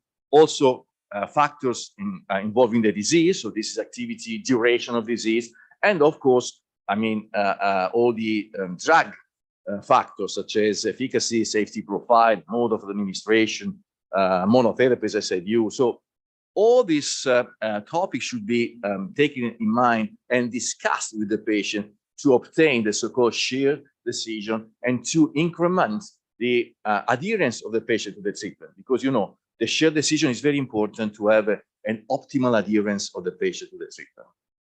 So at the end of my presentation, let me show you a joke. That is the EKG track of a new drug. When a drug comes onto the market, we have, hundreds of patients treated in a randomized controlled trial. And at the end of the story, we are able to use the drug in our patient. And this is the moment in which this drug seems fantastic. So great for all indication, great for all patients, also for dog, as I show you. So very fantastic situation. So the magic bean is here. So we can use that. But when we start using the drug in many patients, in many populations, then may be that some safety situation come up. And so this may have the second point of the EKG track. And this is, this is a poison I do not want to give even to my mother-in-law. This is not a drug that we can use in patients with this kind of disease. After that, I hope we should have this kind of back to normal. And the back to normal is to try to have the right patient for the drug, to have the right, time for using the drug, and also the right dosage of the drug. And this is how probably we can use these new effective drugs in patients with rheumatoid arthritis, but not only rheumatoid arthritis. So from the magic bean to the black bean to the Mr. Bean, thoughts about how can we use the drug in patients with rheumatoid arthritis and not only rheumatoid arthritis. So thank you very much to all my coworkers, to you, and to Gianluca and Lorenzo. Thank you very much for discussing a very critical point spirit for the rheumatological world. We have, according to the program, a final discussion at the end of the session. And so it's a pleasure to invite the second speaker, Dr. Meloni. The title of the presentation is The Right Timing of Antifibrotic Therapy in Rheumatic Disorders. Please. Thank you very much. Thank you to Lorenzo and to Gianluca for this invitation. I have to present myself. Maybe I'm a pneumologist, and so I will be a little bit more basic than all the audience which is here, because we are more basic than rheumatologists. So when I saw the title, I say, oh, it's an interesting title, but I realized that today, after 2 days of this very interesting meeting, we already know when to use antifibrotics. So I decided, since this morning I realized Professor Giacomelli has gone, I realized to take his place and to be a little bit provocative in this field. So let's start with dissecting the title. We have the antifibrotic drugs, and we have to define ILD associated to rheumatic disorders. Let's start with antifibrotic drugs. What is an antifibrotic drug? A drug which prevents the occurrence of fibrosis, of lung fibrosis. In this view, all the immunosuppressant you might use, which reduce the inflammation in the lung, which reduce the release of pro-inflammatory and TGF-beta and PDGF, are antifibrotics. A drug which reverses the already established lung fibrosis. At the moment, to my knowledge, we do not have any drug which reverses fibrosis. Or a drug which lowers the progression of lung fibrosis. And here is the field of what we now call antifibrotics, which is pirfenidone and nintedanib at the moment, and the only one which are available and have been developed in the context of IPF. So if we ask to a pneumologist or a rheumatologist what we mean with antifibrotics, a pneumologist will surely answer a drug which targets lung myofibroblasts, and a rheumatologist will say any treatment that reverses or halts fibrosis. And if you ask them, do you think that immunosuppressant might be antifibrotics?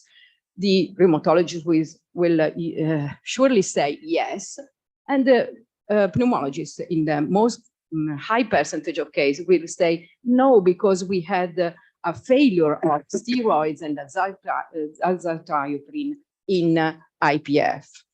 So let's go to the two antifibrotics we have now available. The nintedanib, which we know targets tyrosine kinase of PDGF receptor, FGF receptor, and the EGF receptor. So clearly reduces the differentiation of fibroblast to myofibroblast and their proliferation. So it targets fibroblasts. But is this really true? This is all the story, or there is any other evidence? In this recent study, which analyzed the expression of a big array of gene expression in a mouse model of rheumatoid arthritis, ILD, and found out that nintedanib was able to down or upregulate 57 different genes. And I just summarize those which are more relevant.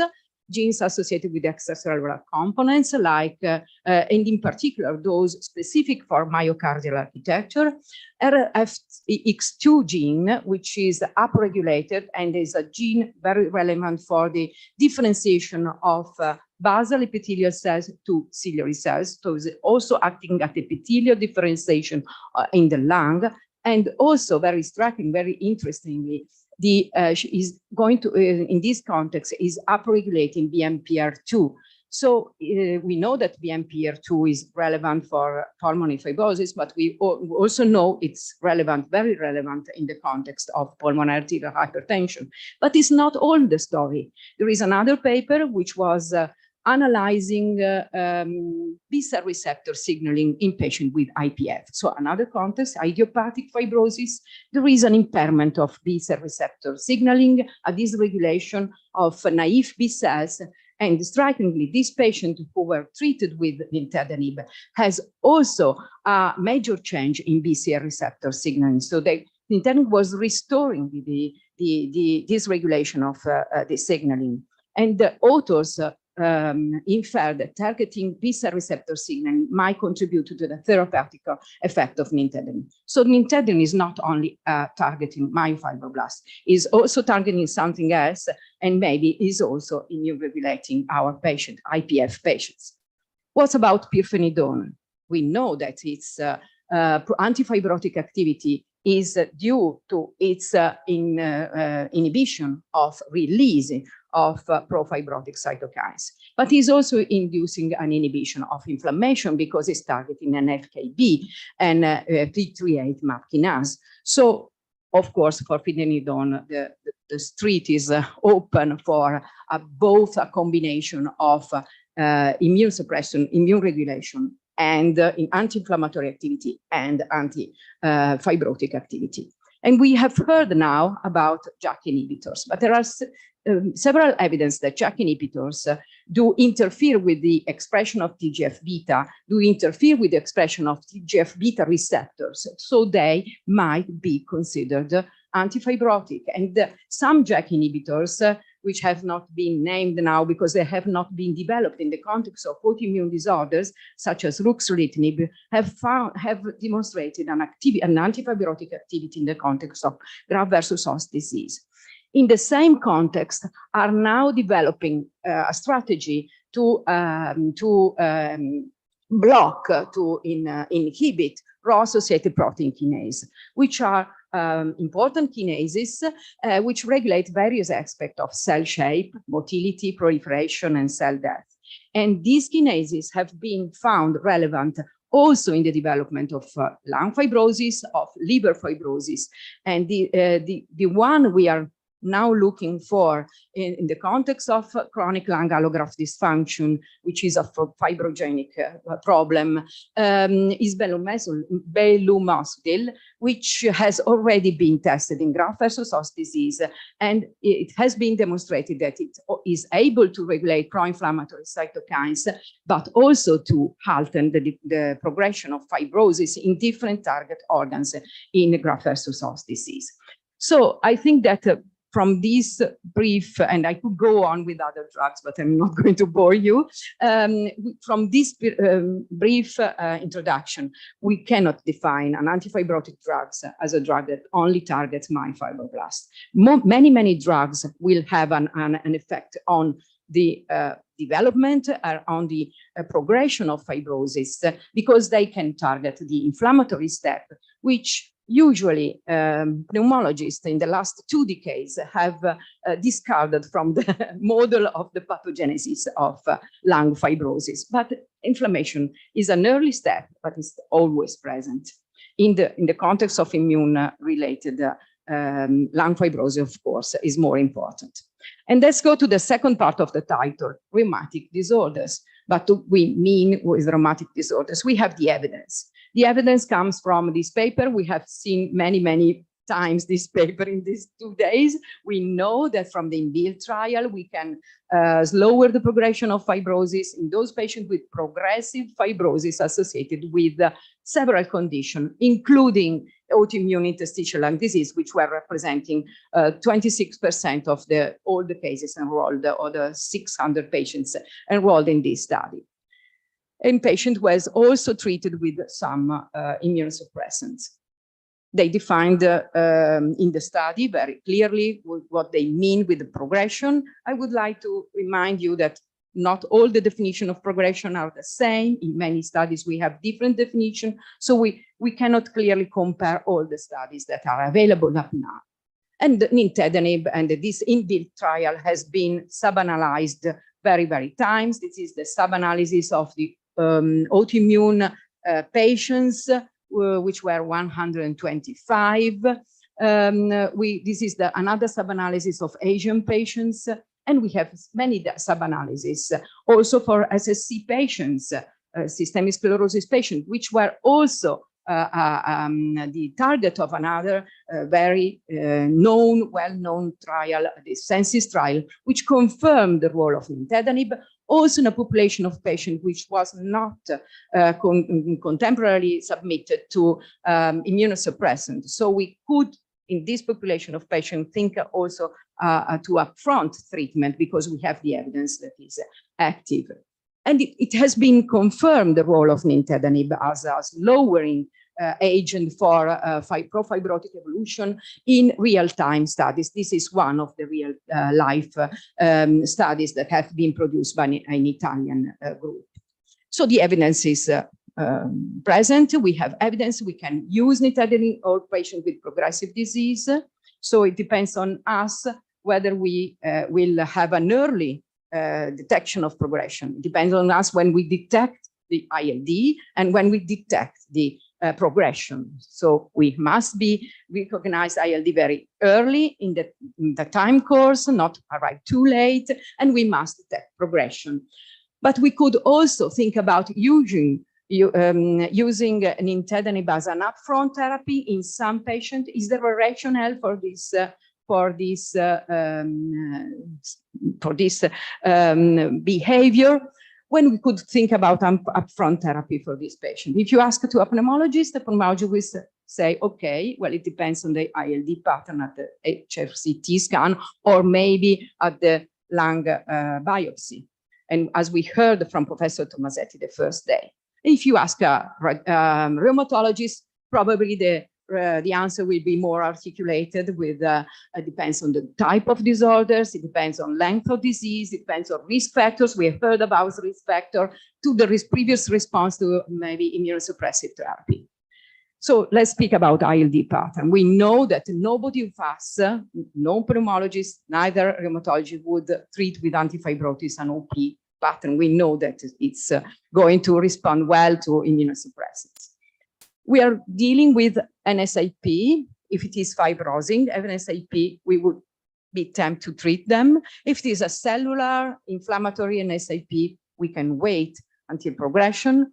We will treat UIP for sure. I think if I ask to raise their hands, you would treat UIP because we know that UIP is progressive, is already established fibrosis, and is associated with the worst outcome. We would treat, we pneumologists, we always try to treat at least the fibrotic component of CPFE, and we also try to treat the PPFE when this rare condition comes from. And also two experts, Professor Disler and Vincent Cotten, which are authors of this review, they say first-line therapy depends on the pattern of ILD. The pattern of ILD has already been seen. I don't go through these slides. I just remind you that UIP is very common in rheumatoid arthritis, up to 50% of the patients. That also common in undifferentiated connective tissue disease, primary Sjögren's syndrome, and systemic sclerosis. So this patient could be a good candidate for upfront therapy. And looking at RA, which is the most common, we know that UIP is very common, as I said. Most of these patients also have risk factors that rheumatologists are pointing out to be important. All these UIP patients will have a poor outcome, a poor prognosis. So we could start upfront therapy for this, and we are pretty convinced. But then we find this in-build analysis, which confirms that all the patients which were in-build study and other sub-analysis will had a UIP pattern. 86% of them had UIP pattern, and they were, of course, experiencing a slowing of their progression. But then we find this study.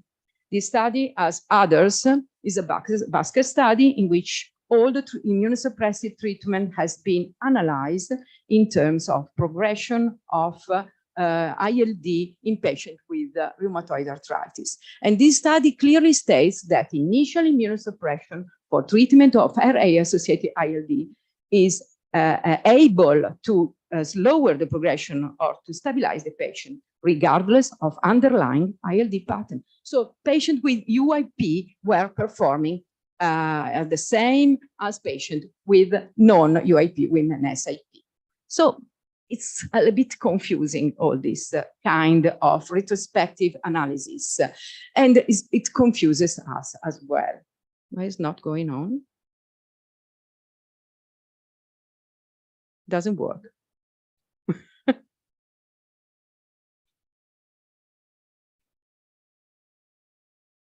I was so confused that I blocked the.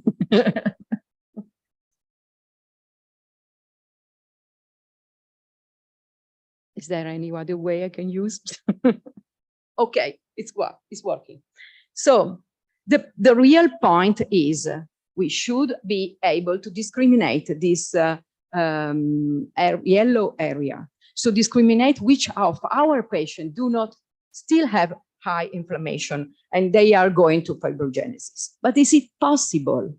Is it really possible? Is it enough to look at PCR or to look at some peripheral cytokines? Or we should look for biomarkers? Of course, this is even more difficult in my view, but I will ask the rheumatologist to confirm it in the context of systemic sclerosis, where clearly inflammation and fibrosis are always coexistent, and fibrosis progress in the context of an inflammatory milieu, and it's really very difficult to dissect. Even if yesterday I heard that 10% of these patients will display a very high inflammatory profile, so they have good results with an immunosuppressant. And while we are looking for to discover the right markers in the peripheral blood or in the peripheral blood cells on the BAL, which will say us this patient is going to progress, and we do not have to wait for the progression from the clinical point of view or functional point of view. And there are tons of studies that just remind you some of them, which look for metabolomics, we look for cells. I think that the answer will probably be found by cells and in the subpopulation of macrophages, because they are the key of the orchestra. They are the ruling of the orchestra of fibrosis. But we should really avoid to do this kind, to rely on this kind of studies in using drugs as antifibrotics. In this study, for example, the effectiveness of tofacitinib was stated in a small retrospective cohort in which we had 16 UIP patients, but half of the patients didn't have functional follow-up. So how can we say really that they stabilized? And most of them have been enrolled with 80%, more than 80% FVC, so no restrictive pattern. So really, and if you do not, in this case, we do not even specify which is the pattern, ILD pattern we are treating with abatacept or a JAK inhibitor. So I think that we should really be very clear-cut and very precise when we perform new studies in analyzing specific phenotypes and try to subphenotype patients from the point of view of markers of progression and maybe also from the point of view of tissue analysis. So in the case of ILD, I would say that we can use antifibrotic agents in combination with immunosuppressant in all patients with a non-UIP pattern with moderate to severe ILD progressive, or we could then consider the use of upfront therapy in the all patients with an exordium of diagnosis of moderate to severe ILD with a UIP pattern. But of course, this can be enlarged to the whole population of not only in rheumatoid arthritis, but whole population of CTD patients. So a fraction of patients with ILD associated rheumatic disease experience progressive fibrosis. And of course, there is an evidence on the efficacy of nintedanib in this group of patients. There is a rationale for early upfront antifibrotic therapy in selected ILD cases, moderate to severe ILD with a UIP pattern after multidisciplinary discussion, and could be also an issue in all those patients with a high risk of infection, as we have heard in the last days. But I really believe that future prospective studies should focus on clear definition of clinical biological variables which predict fibrosis evolution, because this would be the core unmet need of this field, and try to respond also with a clear ILD subphenotyping and clear LFT trajectories. Thank you very much. Thank you very much for this very exhaustive and interesting presentation. The discussion is at the end of the session, and I hand the floor over to Professor Herre for the presentation. We can move forward to the next presentation. I would like to invite Professor Zanframundo. He needs no introduction, of course, and his topic is Journey of Belimumab in the treatment of lupus nephritis. Please. Thank you so much for your kind invitation, and good morning, everyone. I'd like to see.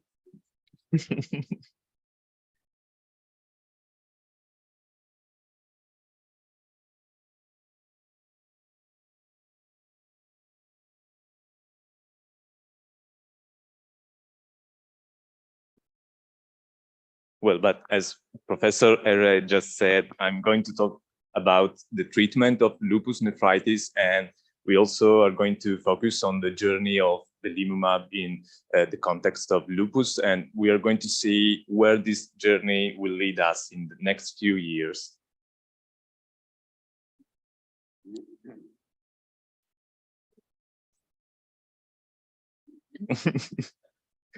Abbraccio.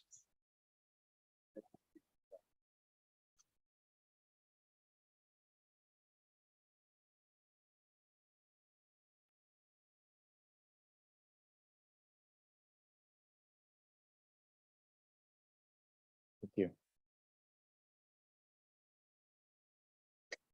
So we need necessarily to start with the available guidelines for the treatment of lupus nephritis. We got several guidelines available at the moment.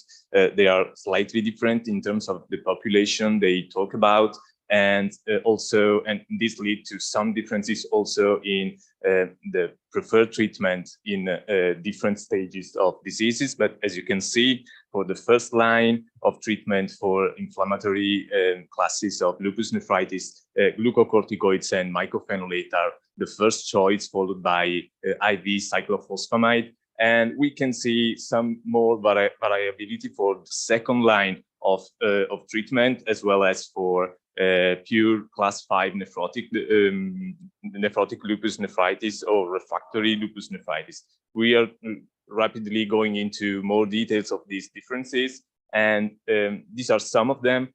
Like you can see, as you can see, mycophenolate is recommended at a maximum dose of 2 grams per day in Asian patients, and we are going also to see the reason why this happens.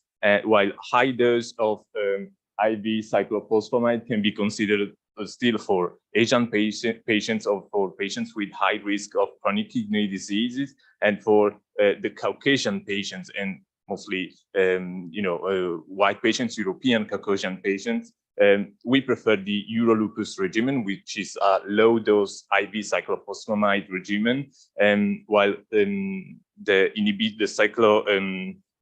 calcineurin inhibitors should be considered for the second-line treatment. And we will see also that in the previous slide, the calcineurin inhibitors were advised as a monotherapy for Asian patients, which are indicated in this set of guidelines, but they are preferable use in a multi-target therapy for other ethnicities. Rituximab should be considered also for refractory lupus nephritis.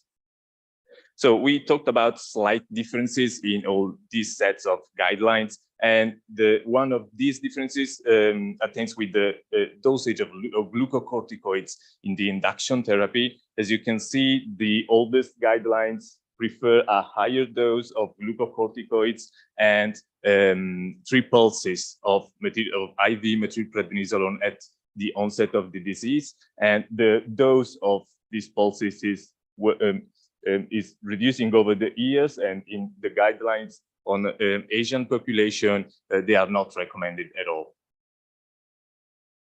So let's see why all these differences in the dosage and the recommendation. And one of these reasons is we can find one of these reasons in the Eurolupus trial, which is the trial that assessed the non-inferiority of the low-dose regimen of cyclophosphamide over the classical regimen.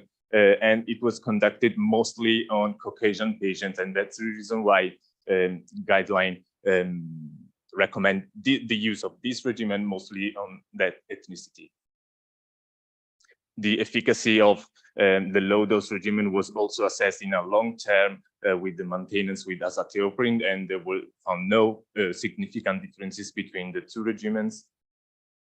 While for mycophenolate, this is the ALMS trial, which is one of the most important trials that we have assessing the non-inferiority of mycophenolate compared to intravenous cyclophosphamide in inducing the remission of the lupus nephritis.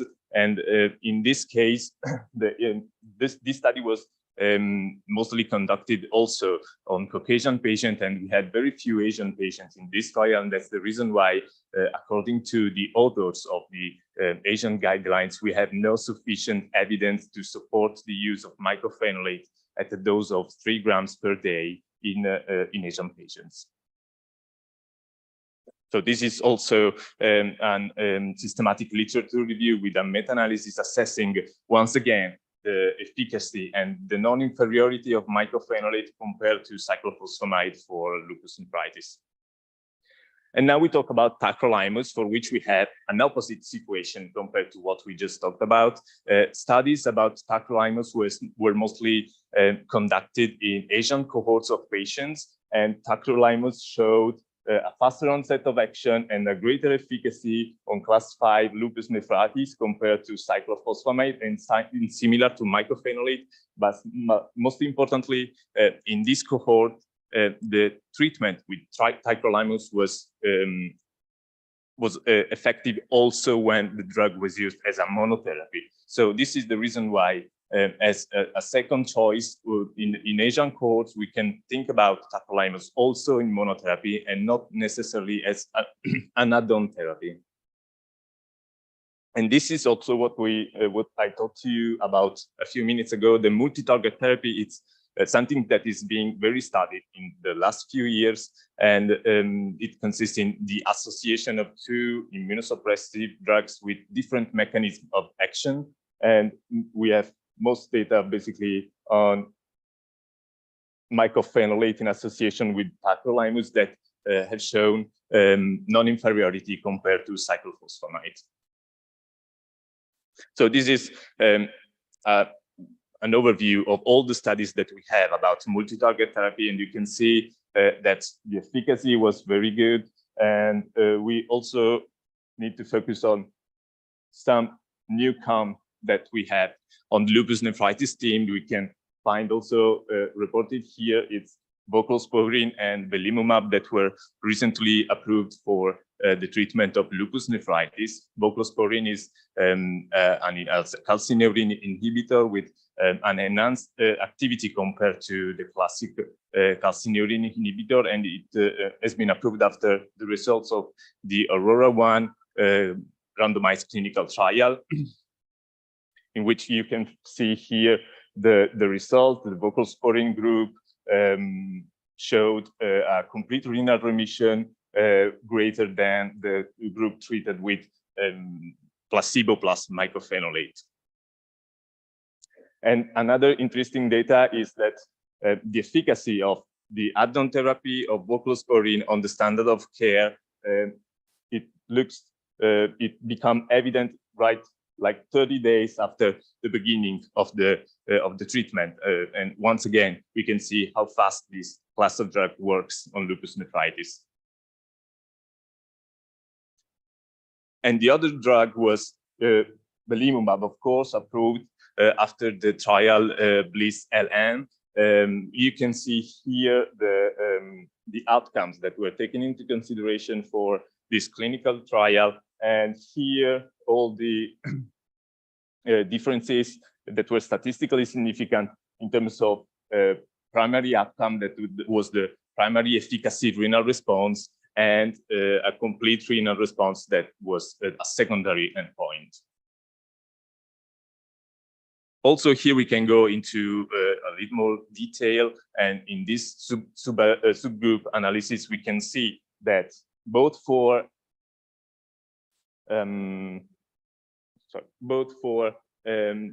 patients relapsed or patients with new onset lupus nephritis or patients treated with glucocorticoid pulses or not treated with glucocorticoid pulses, we can see the differences in the efficacy of belimumab in these different cohorts of patients. And as you can see from the image here, the association of belimumab to the standard of care seems to be a little more efficacious on the relapsed lupus nephritis.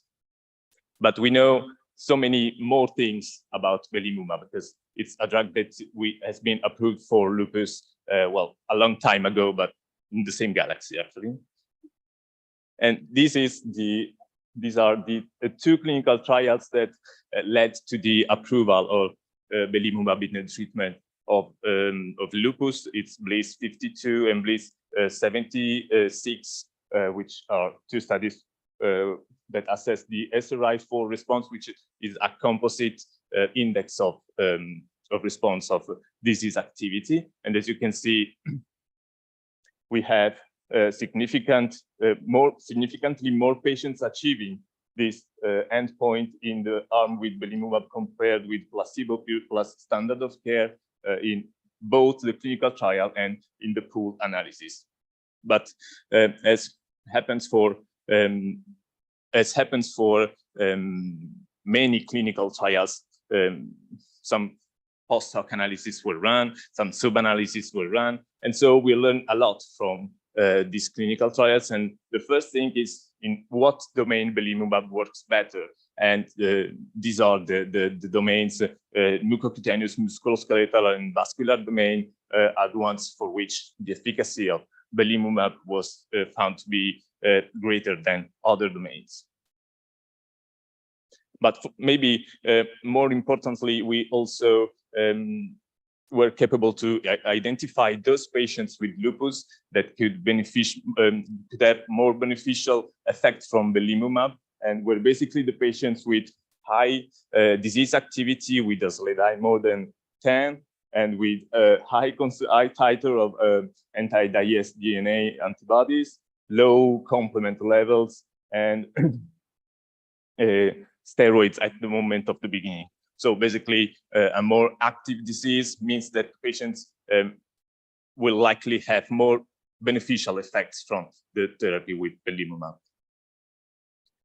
We also have learned that the subcutaneous administration of belimumab is as effective as the IV one, and that also this interesting systematic review and meta-analysis assessed the efficacy on the cutaneous lupus, taking, putting together all the patients treated in different open label and clinical trials. And as you can see, a clinical response was first noted after 20 weeks of treatment with belimumab with an odds ratio of 1.35.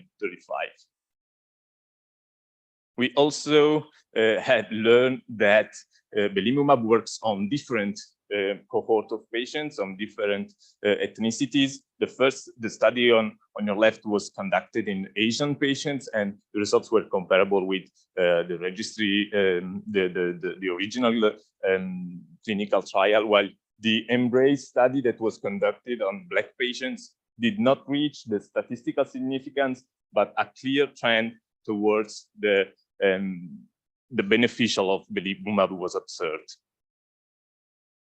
And this is kind of a summary of all what we have just talked. This is the SRI-4 response at 52 weeks for all these clinical trials that have been talked to you.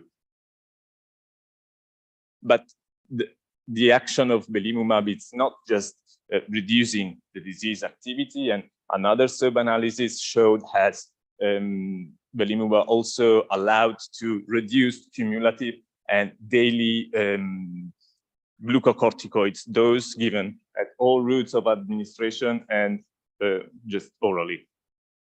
And this is also related to the action that belimumab seems to exert on damage in patients with SLE. Of course, its action in reducing disease activity and need of steroids leads to less accumulation of damage in these patients treated with belimumab.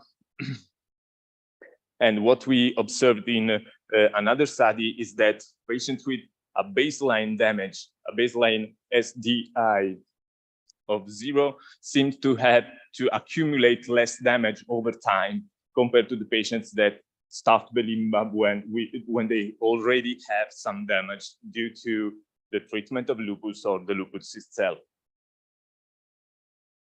So basically, the sooner we start belimumab, the better.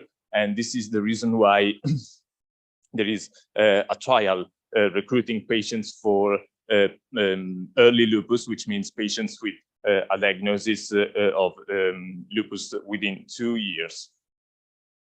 But this journey is leading us also towards new horizons. And to do so, a companion of on the journey needs to be cited, which is rituximab. Of course, rituximab and belimumab both act on B cells, so it's quite natural that these two drugs would be studied together.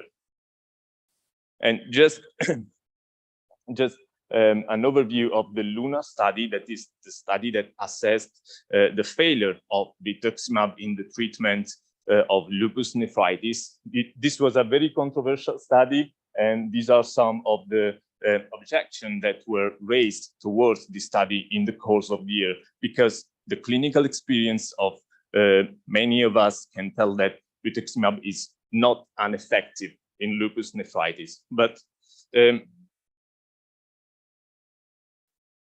recent hypothesis also raised the doubt that the failure of rituximab in treating lupus nephritis could be due to physiological effect of the drug. And this physiological effect, of course, is mediated by BAFF, which is the molecule that is addressed by belimumab, which has been found to be increased in these patients after they are treated with rituximab. And this is thought to be linked to the fact that the less B cells we have circulating in our blood, and the less BAFF is used by the cells. So the remaining B cells that survive to the cycle of rituximab have no more competition for BAFF, and this can lead to the development of autoimmune clones.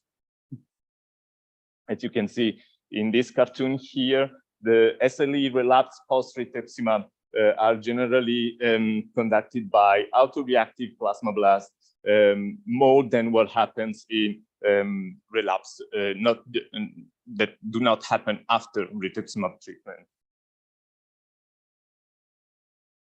So this is basically what I just told you, the action, the post-rituximab increase of BAFF that can enhance this mechanism you can see here. And so plasmablast results overstimulated by this presence of BAFF in the serum. And if you look at this image here, you can see that typically the relapses that happen after rituximab treatment in patients with lupus are linked to a high titer of anti-dsDNA, which is the blue line you can see here. These are all infusion of rituximab, and over time, the overall titer of anti-dsDNA seems to increase in these patients. So the action of belimumab, the interaction between these two drugs, can be very, very interesting in these patients. And it has already been studied in some clinical trial. This is the Calibrate study, a phase 2 trial that studied the association of rituximab, cyclophosphamide, and belimumab in treatment of lupus nephritis. It was conducted on 43 patients. The results, unfortunately, were not significant, although you can see a trend towards the efficacy of the drug. But what is very interesting is the count of B cell in this patient after rituximab infusion. See how they drop both in placebo group, which is the blue one, and in the treated group, which is the green one. But if we wait week 24, which is the moment of more or less the reconstitution of the pool of B cells, patients that were not treated with belimumab had a very high reconstitution of B cells compared to those treated with belimumab, which maintain a very low count, a very low B cell count.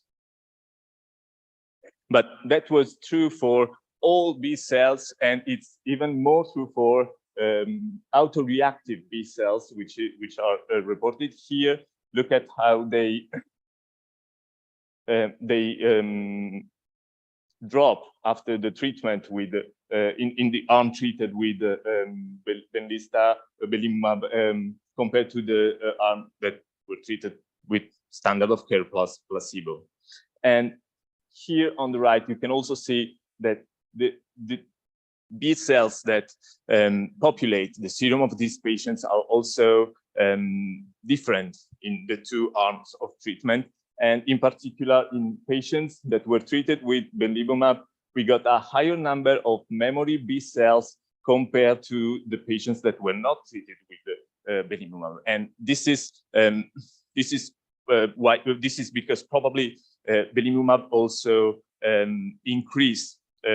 also stimulates the release of B cells from the lymphoid tissue, and that's the reason why some authors raised the doubt that the treatment with belimumab could be started before we make rituximab, because rituximab has no action on B cells that are stored in lymphoid organs. So belimumab could help the release of these B cells in the circulating system, and then rituximab could attack this cell basically. And these are results also from another clinical trial that tested the association between rituximab and belimumab. Unfortunately, we could not see any clinical significant effect, but look at how the anti-DS DNA titer drops in the patient treated with belimumab and rituximab. We also have actually some clinical trial, open label trial that have shown some clinical efficacy. So we are not just talking about B cells and cytokines and so on, but also a clinical activity has been seen with this association. Just a very quick 2 slides about systemic sclerosis. So we can think that this kind of mechanism, what happens in lupus, there is no particular reason why this should not happen also in other rheumatic diseases. And in fact, we know that B cells and BAFF also have important roles in the pathogenic mechanism of systemic sclerosis. And BAFF levels were seen to be very strongly correlated with the degree of skin fibrosis. And this is also, this is also what we can see from the results of the trial of rituximab in patients with systemic sclerosis, in which rituximab show efficacy both mostly on skin disease, but also on lung disease to a minor extent. And so we have a pilot trial going on. Well, actually, this is already concluded. It was a pilot trial that studied the efficacy of belimumab added to the standard of care for systemic sclerosis patients, and it showed a significant reduction in modified Rodnan skin score compared to the patient treated with standard of care plus placebo. This is where the journey is leading us and will lead us in the next few years. These are one recruiting study about the treatment of patients with diffuse cutaneous systemic sclerosis with belimumab, and the BLISS ILD, which is going to assess the efficacy of belimumab in treating patients with SSC-related ILD. Of course, I try to focus a little bit on ILD, but belimumab in these years is going to be tested also in antiphospholipid syndrome, IgG4, systemic vasculitis, and it has already been tested in patients with Sjogren's syndrome with very encouraging results. So in conclusion, The optimal treatment of lupus nephritis may differ according to different clinical, epidemiological, and ethnical factors of the patients. Multi-target therapy is proving to be more effective than the conventional therapy. Tacrolimus seems to have a very quick onset of action and a very significant, inducing a very significant reduction in proteinuria. Voclosporin and belimumab have recently been approved as add-on therapy for lupus nephritis with very good results. Belimumab, we know much more about belimumab, and we know that it reduced the global activity of lupus and the steroid need for the patients. Starting belimumab before any damage occur in these patients seems to protect the patients from the accumulation of more damage, and the synergic effect of belimumab and B-cell depleting treatments may be of great interest in treating also other rheumatic conditions, including CTD-ILD. Thank you.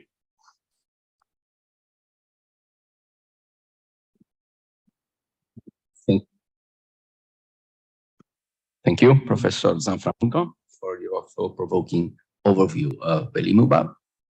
Then, Latin-speaking Dulcis in Fundo, it's a great pleasure to introduce a friend of mine, Professor Cavagna, with his Congress closing presentation.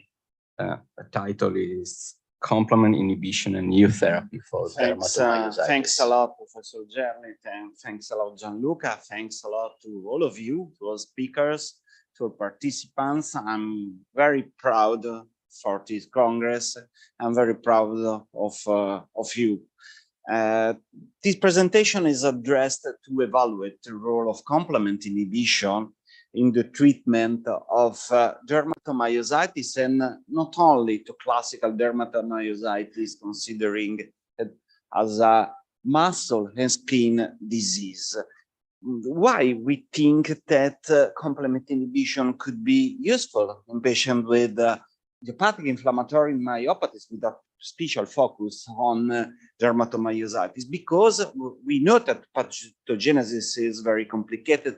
We know that we have genetic predisposition, and in red you might see the topic we addressed during the first day of the Congress. But I want to highlight that also complement system, and in particular the action of C5b9, is important in the expression of the damage in these patients.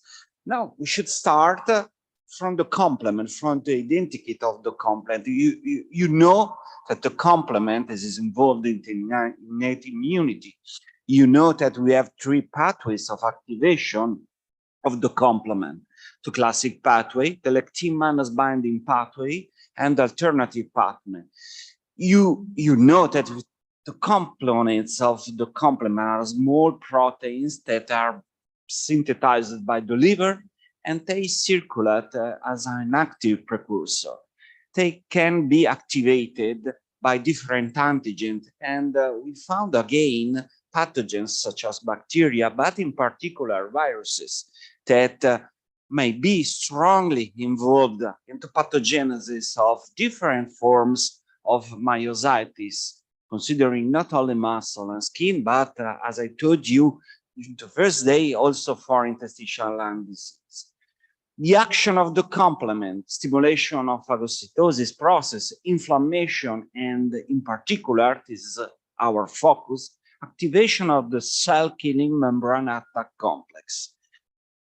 The complement may interact with the adaptive immune system through antibodies. This is in particular into classic pathway. And this is a scheme, this is a cartoon where you may find what the complement did in terms of path of activation through different molecules and processes, and finally to different functions that the complement may affect, as for example, opsonization, inflammation, and finally also lysis that is occurring through the membrane attack complex, that is the last action of the complement that is very, very important for our defense against different pathogens. But where is the connection between complement and muscle? We should start not from myositis, but from muscle itself.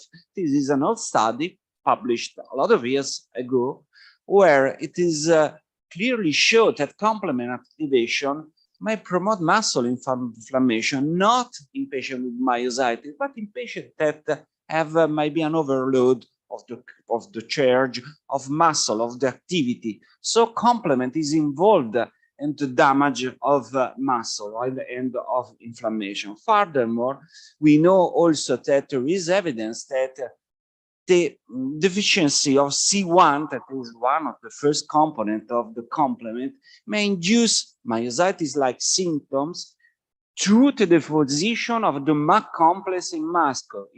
You can see on your left a muscle MRI of a patient with C1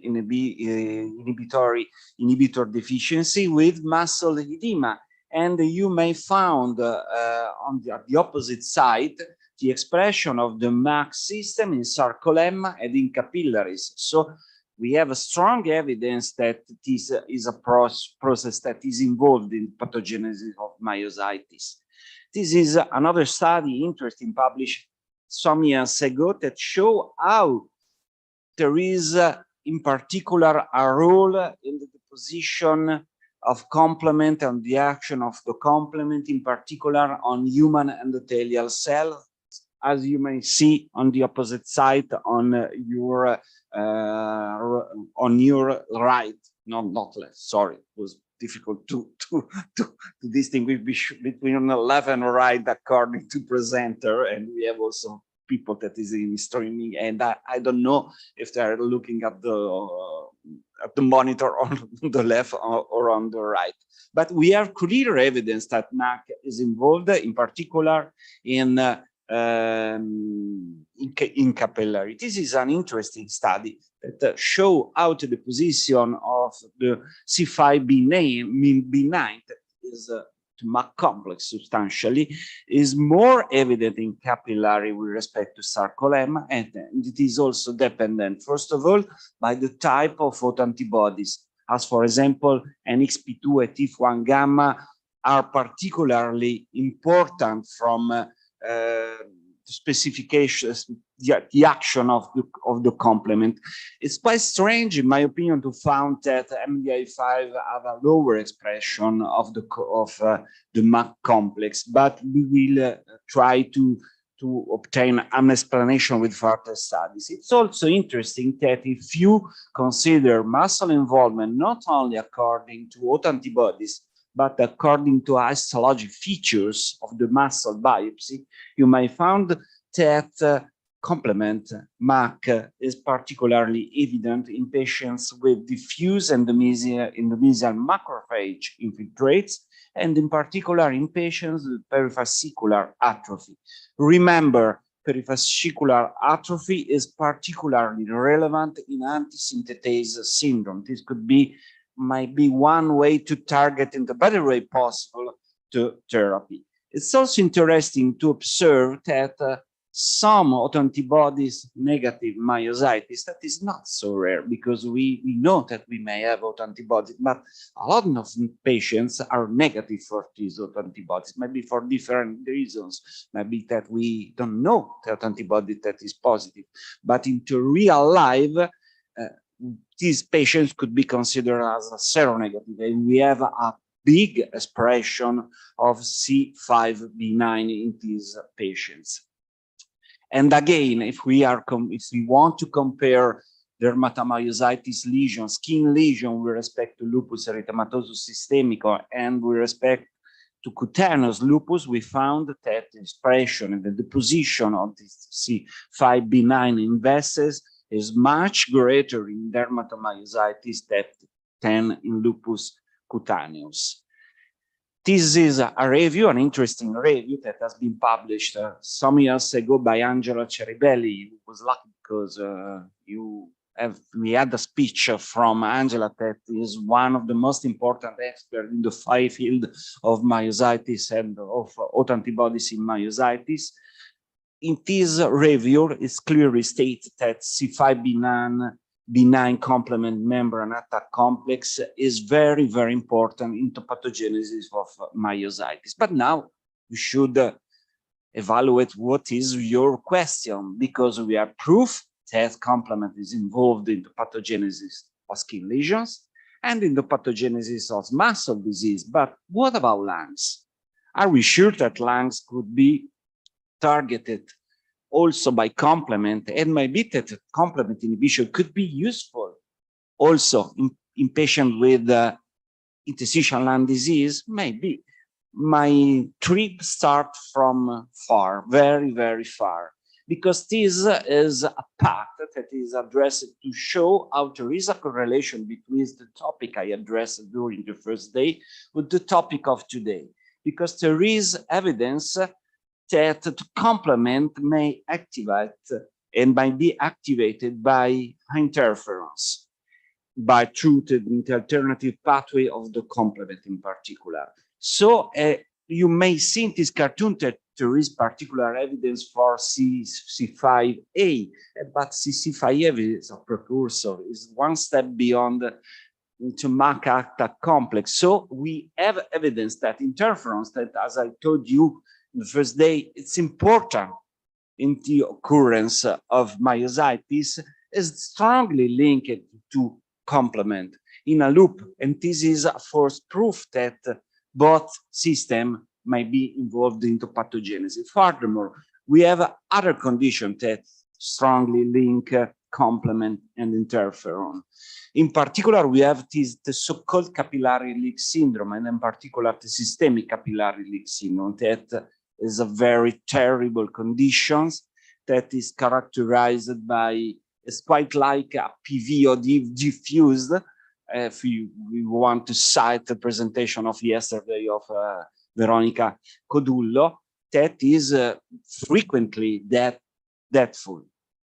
We know that C5b9 is very important in the pathogenesis of this condition. And we observed one patient that had a capillary leak syndrome during the course of his disease. That was a dermatomyositis Tif1 gamma positive. But do you remember that C5b9 is increased in patients in the expression in endothelial cell of patients that were positive for anti-Tif1 gamma. And this is another connection we might found even if in this single case. Furthermore, we know also that complement and the action that the complement acts on virus sensing may be important in the activation of type 1 interferon. And this is again another link that is not only limited to type 1 interferon, but also to NF-κB. And you may see that we are seeing again a lot of mechanisms that have been described in the first day of the Congress. We have also several evidence that complement system and interferons interact in the answer to SARS-CoV-2 infections, and in particular in patients with lung involvement and lung problems. And here you may find that there is the role and the expression of the ERF factor 7 and of the NF-κB. And we found together also MAC complex. So we have several similarities, as I told you, between SARS-CoV-2 infection and polymyositis, as Giovanni reported as a first author in one paper published during the early phases of the SARS-CoV-2. We have a virus infection, we have an activation of the interferon system, we have an activation of the NF-κB pattern, and this was the first day of the Congress, but now we can add another point that is the complement cascade. All these actors are together involved, in my opinion, in a complex pathogenesis that may lead us to define different targets that could be targeted by different drugs. Furthermore, connection between infection and hepatic inflammatory myopathies, there is a lot of papers that confirm this hypothesis, as you may see here in this cartoon.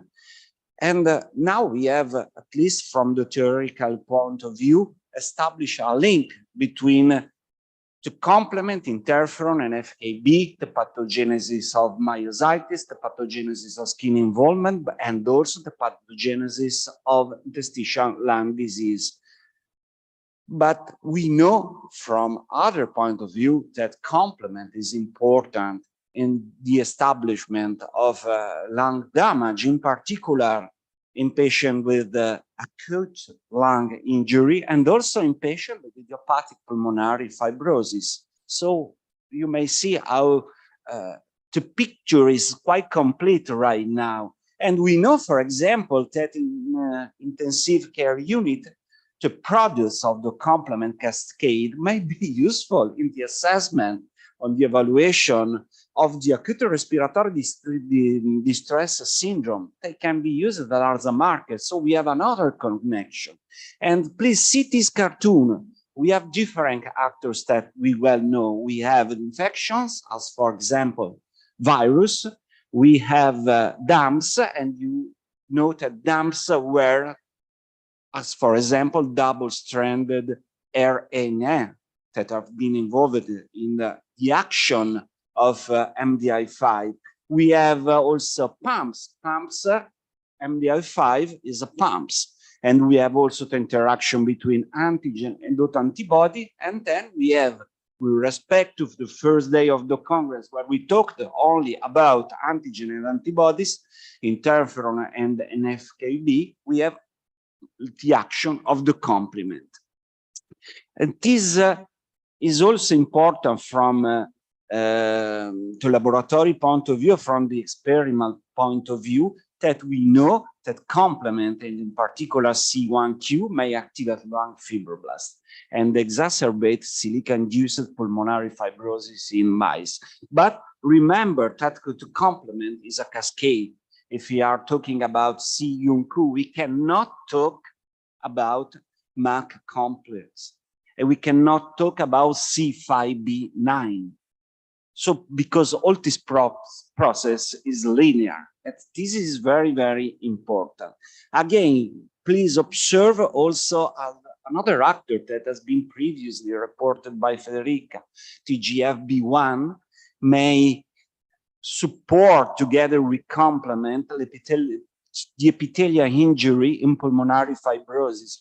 Please observe the level of complement, so different part of the complement, C3A, C5A, on lungs from people with normal, no damage, and also in plasma, and from people with IPF, there is a difference. So complement is strongly involved also in this pathogenesis. But now we have to realize, this is a cartoon showing that we have a lot of drugs that we can use in the treatment of dermatomyositis, and a lot of these drugs can be used also in the treatment of the interstitial lung disease related to myositis. We know that IVIG are important, but you should remember that between the different action of IVIG, there is also the inhibition of the complement cascade. This is only one of the possible pathways, but this is very important.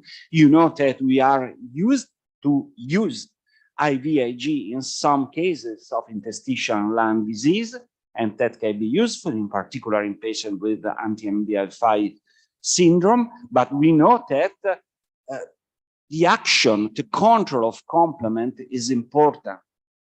Also in terms of regulation and homeostasis, we have a lot of factors that could regulate complement and that could reduce the risk of damage of complement, because complement could be really dangerous, is not well controlled. But if we have natural molecules that, however, may be failed, you should remember that we may have also drugs that can support us in the control of the complement side effects. This is, in my opinion, an important cartoon where you can show how to complement not only acts in acute respiratory distress syndrome, but you may see that we have in our hands different drugs that we can use right now. And between these drugs, there is some drugs, for example, as ravulizumab, that block the complement. The complement inhibitors we have in our availability are eculizumab and ravulizumab. They are the current indication of these drugs. They are not completely new drugs. We know the problems and the action of these molecules. Right now, it is ongoing one phase 2-3 trial addressed to evaluate the effectiveness of ravulizumab in patients with dermatomyositis in adult patients.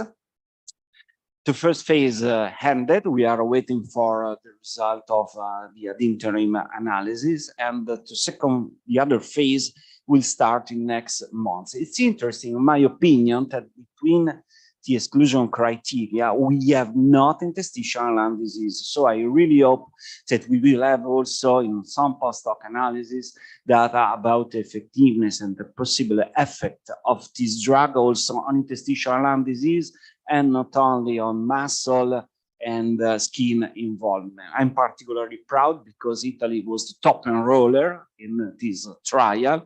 We enclosed the first patient, and I know that in this room, in this classroom, we have a lot of people that recruited people in this study. But according to the definition, to my speech, why we could not think to use, in some cases, maybe that you could define to the type of patient that could be targeted, but why we could not think to plan for the future a clinical trial addressed to evaluate the role of ravulizumab in patients with interstitial lung disease and an autoimmune flavor. Maybe that we could identify only even patient without muscle involvement, without skin involvement, might be with some peculiar autoantibodies. We should decide if focus on antisynthetase patient. Maybe that we could decide to focus on patient with anti-Rho52 without other antibodies. Maybe we should decide if include patient positive for anti-MDI5 antibodies. This is a proposal. I think that it could be suitable. That could be drafted, obviously, even if, first of all, we should perform an analysis about, that is ongoing in our center, about the effective role of complement also in lung. We are doing some analysis. I really hope to have the results before the end of the year. And then this is a provocative slide because the draft should be well defined, but I want to define it with you. If you are available, we could start a spontaneous trial asking for the support of Alexion, but maybe that we could change against the history. And it will be a pleasure for me to involve all clinicians that are here and talk about this possibility together with you. Thanks a lot for your attention. And the last slide, because the summer is ending, also this Congress is ending. Thank you, Lorenzo.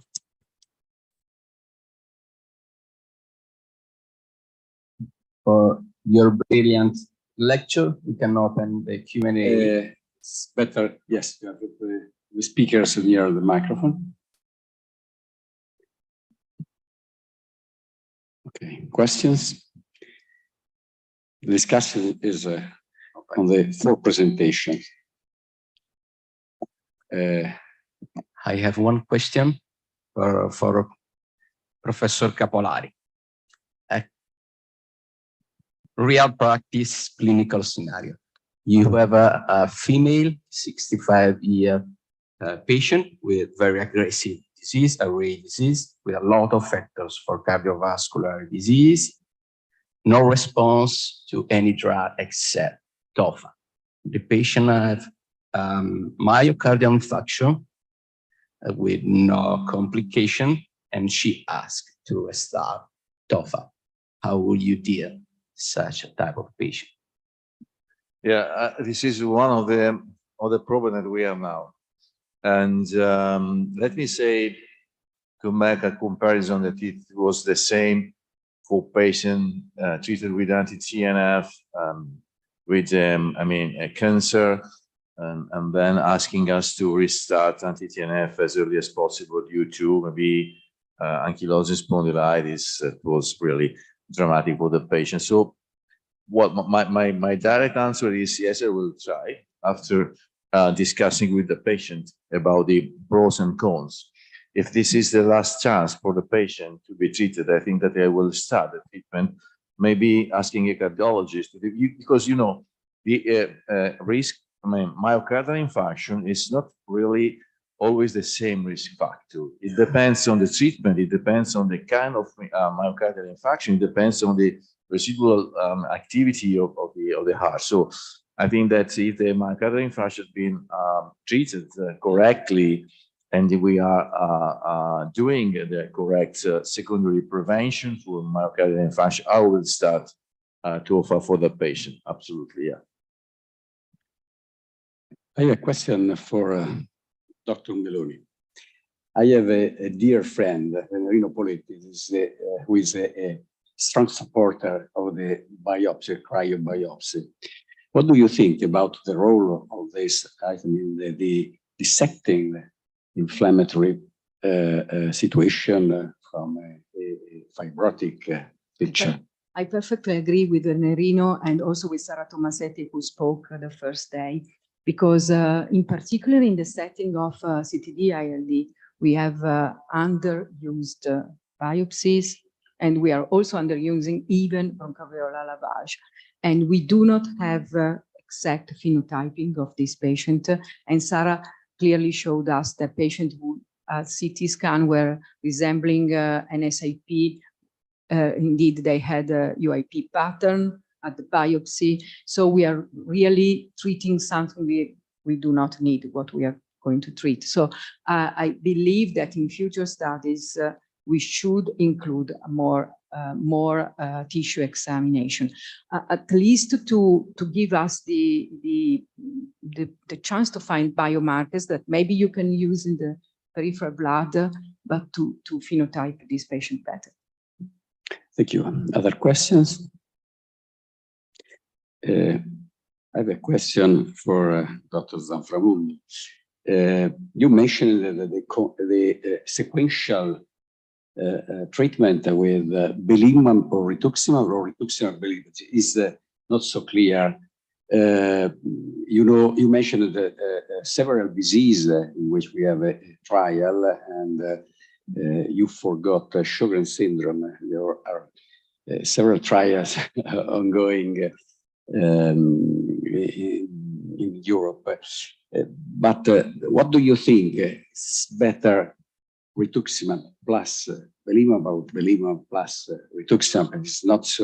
It's not so easy, and we don't have so many evidence of this. But if the hypothesis of those authors is true, probably it's better a brief cycle of belimumab before the infusion of rituximab, and then of course the prosecution of the treatment with belimumab. And this is because belimumab favors the release from the lymphoid organs of a whole population of B cells that will not be affected by rituximab if it would remain in lymphoid organs. And so this is the rationale why maybe a first cycle of belimumab should precede the infusion of rituximab.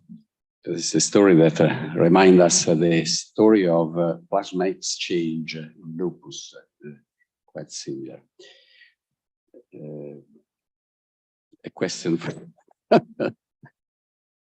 Congress is ending. No, sorry. But It was a joke. your proposal is very interesting, but I don't understand exactly. You propose it in all of these situations.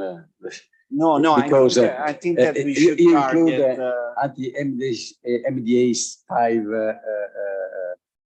interstitial pulmonary disease, but also disease with different involvement. Do you think that it is good to include so different? I think that you should well define which kind of patient should be included. In my opinion, my first idea was to include the patient with so only research entity IPAF in this group of patients. But we can decide that we what can is IPAF? What is IPAF? What is IPAF? Undefined. IPAF is what pneumorheumatology say. IPAF is a complex entity. I think that Gianluca well explained this aspect. There is I think that we will change our perspective on IPAF, in particular when we will publish the classification criteria of anti-synthetase syndrome. Maybe that next target would be to do the classification criteria of anti-MDI5 syndrome. And I think that we should go more in depth in this condition. I suppose that ravulizumab and complement inhibition in some of this setting could be useful. It's obvious that we should identify which kind of diseases are more involved with the complement action. We don't know for now. We are looking for that in order to well draft this condition, even if, as Federica correctly said, maybe that in the most difficult problems, as for example, acute respiratory distress syndrome that may occur in our patients, we could have the best option possible. I have no an answer. We have parallel data for lung transplantation risk of with lung transplantation.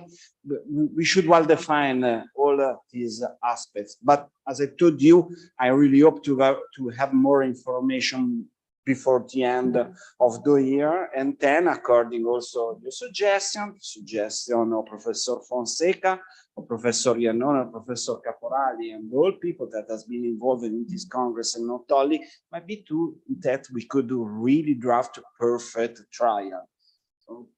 Trial that has been well drafted also by Alexion, because for sure the trial on dermatomyositis is very, very well drafted. My compliments. Well, I believe that we can conclude the session perfectly on time. We are in Pavia. And okay, thank you and congratulations. And concluding remarks. Yes. Gianluca?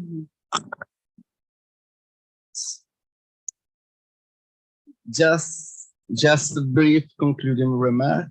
I'm very grateful to Lorenzo for having invited me. Such a terrific experience in this Congress. I learned a lot. I made some new contacts. Congratulations for your job and job of your team. Thanks a lot. I'm proud. I'm proud of my team. I'm proud of all people who attended to this Congress. I'm proud because we had a level of presentation impressive, really, really. It was useful for me because I learned a lot. And I want to invite you next year during the same period, again in Pavia for another Congress, but one news, because we will change target. We will talk not only about interstitial lung disease, and together with our colleagues from Portugal, from Spain, involving also the European reference network, RECONNECT, that is between our models. I have a lot of models because I have university, my hospital, but I have also European reference network, RECONNECT. We could plan one model of Congress that might be repeated in every single country by different speakers. This could be a new type of Congress, and we will have a contact in next weeks to draft the program of this Congress. Thanks a lot. I finished, and see you soon. For my colleagues, see you Monday on hospital. Thank you for joining.